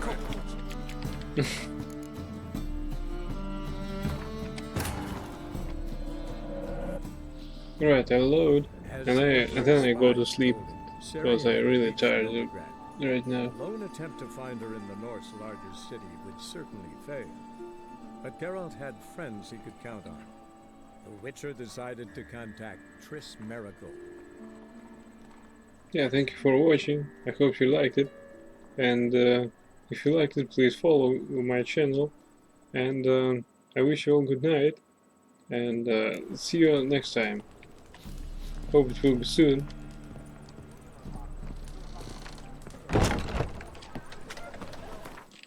Alright. Thank you very much again, and see you next time. Bye!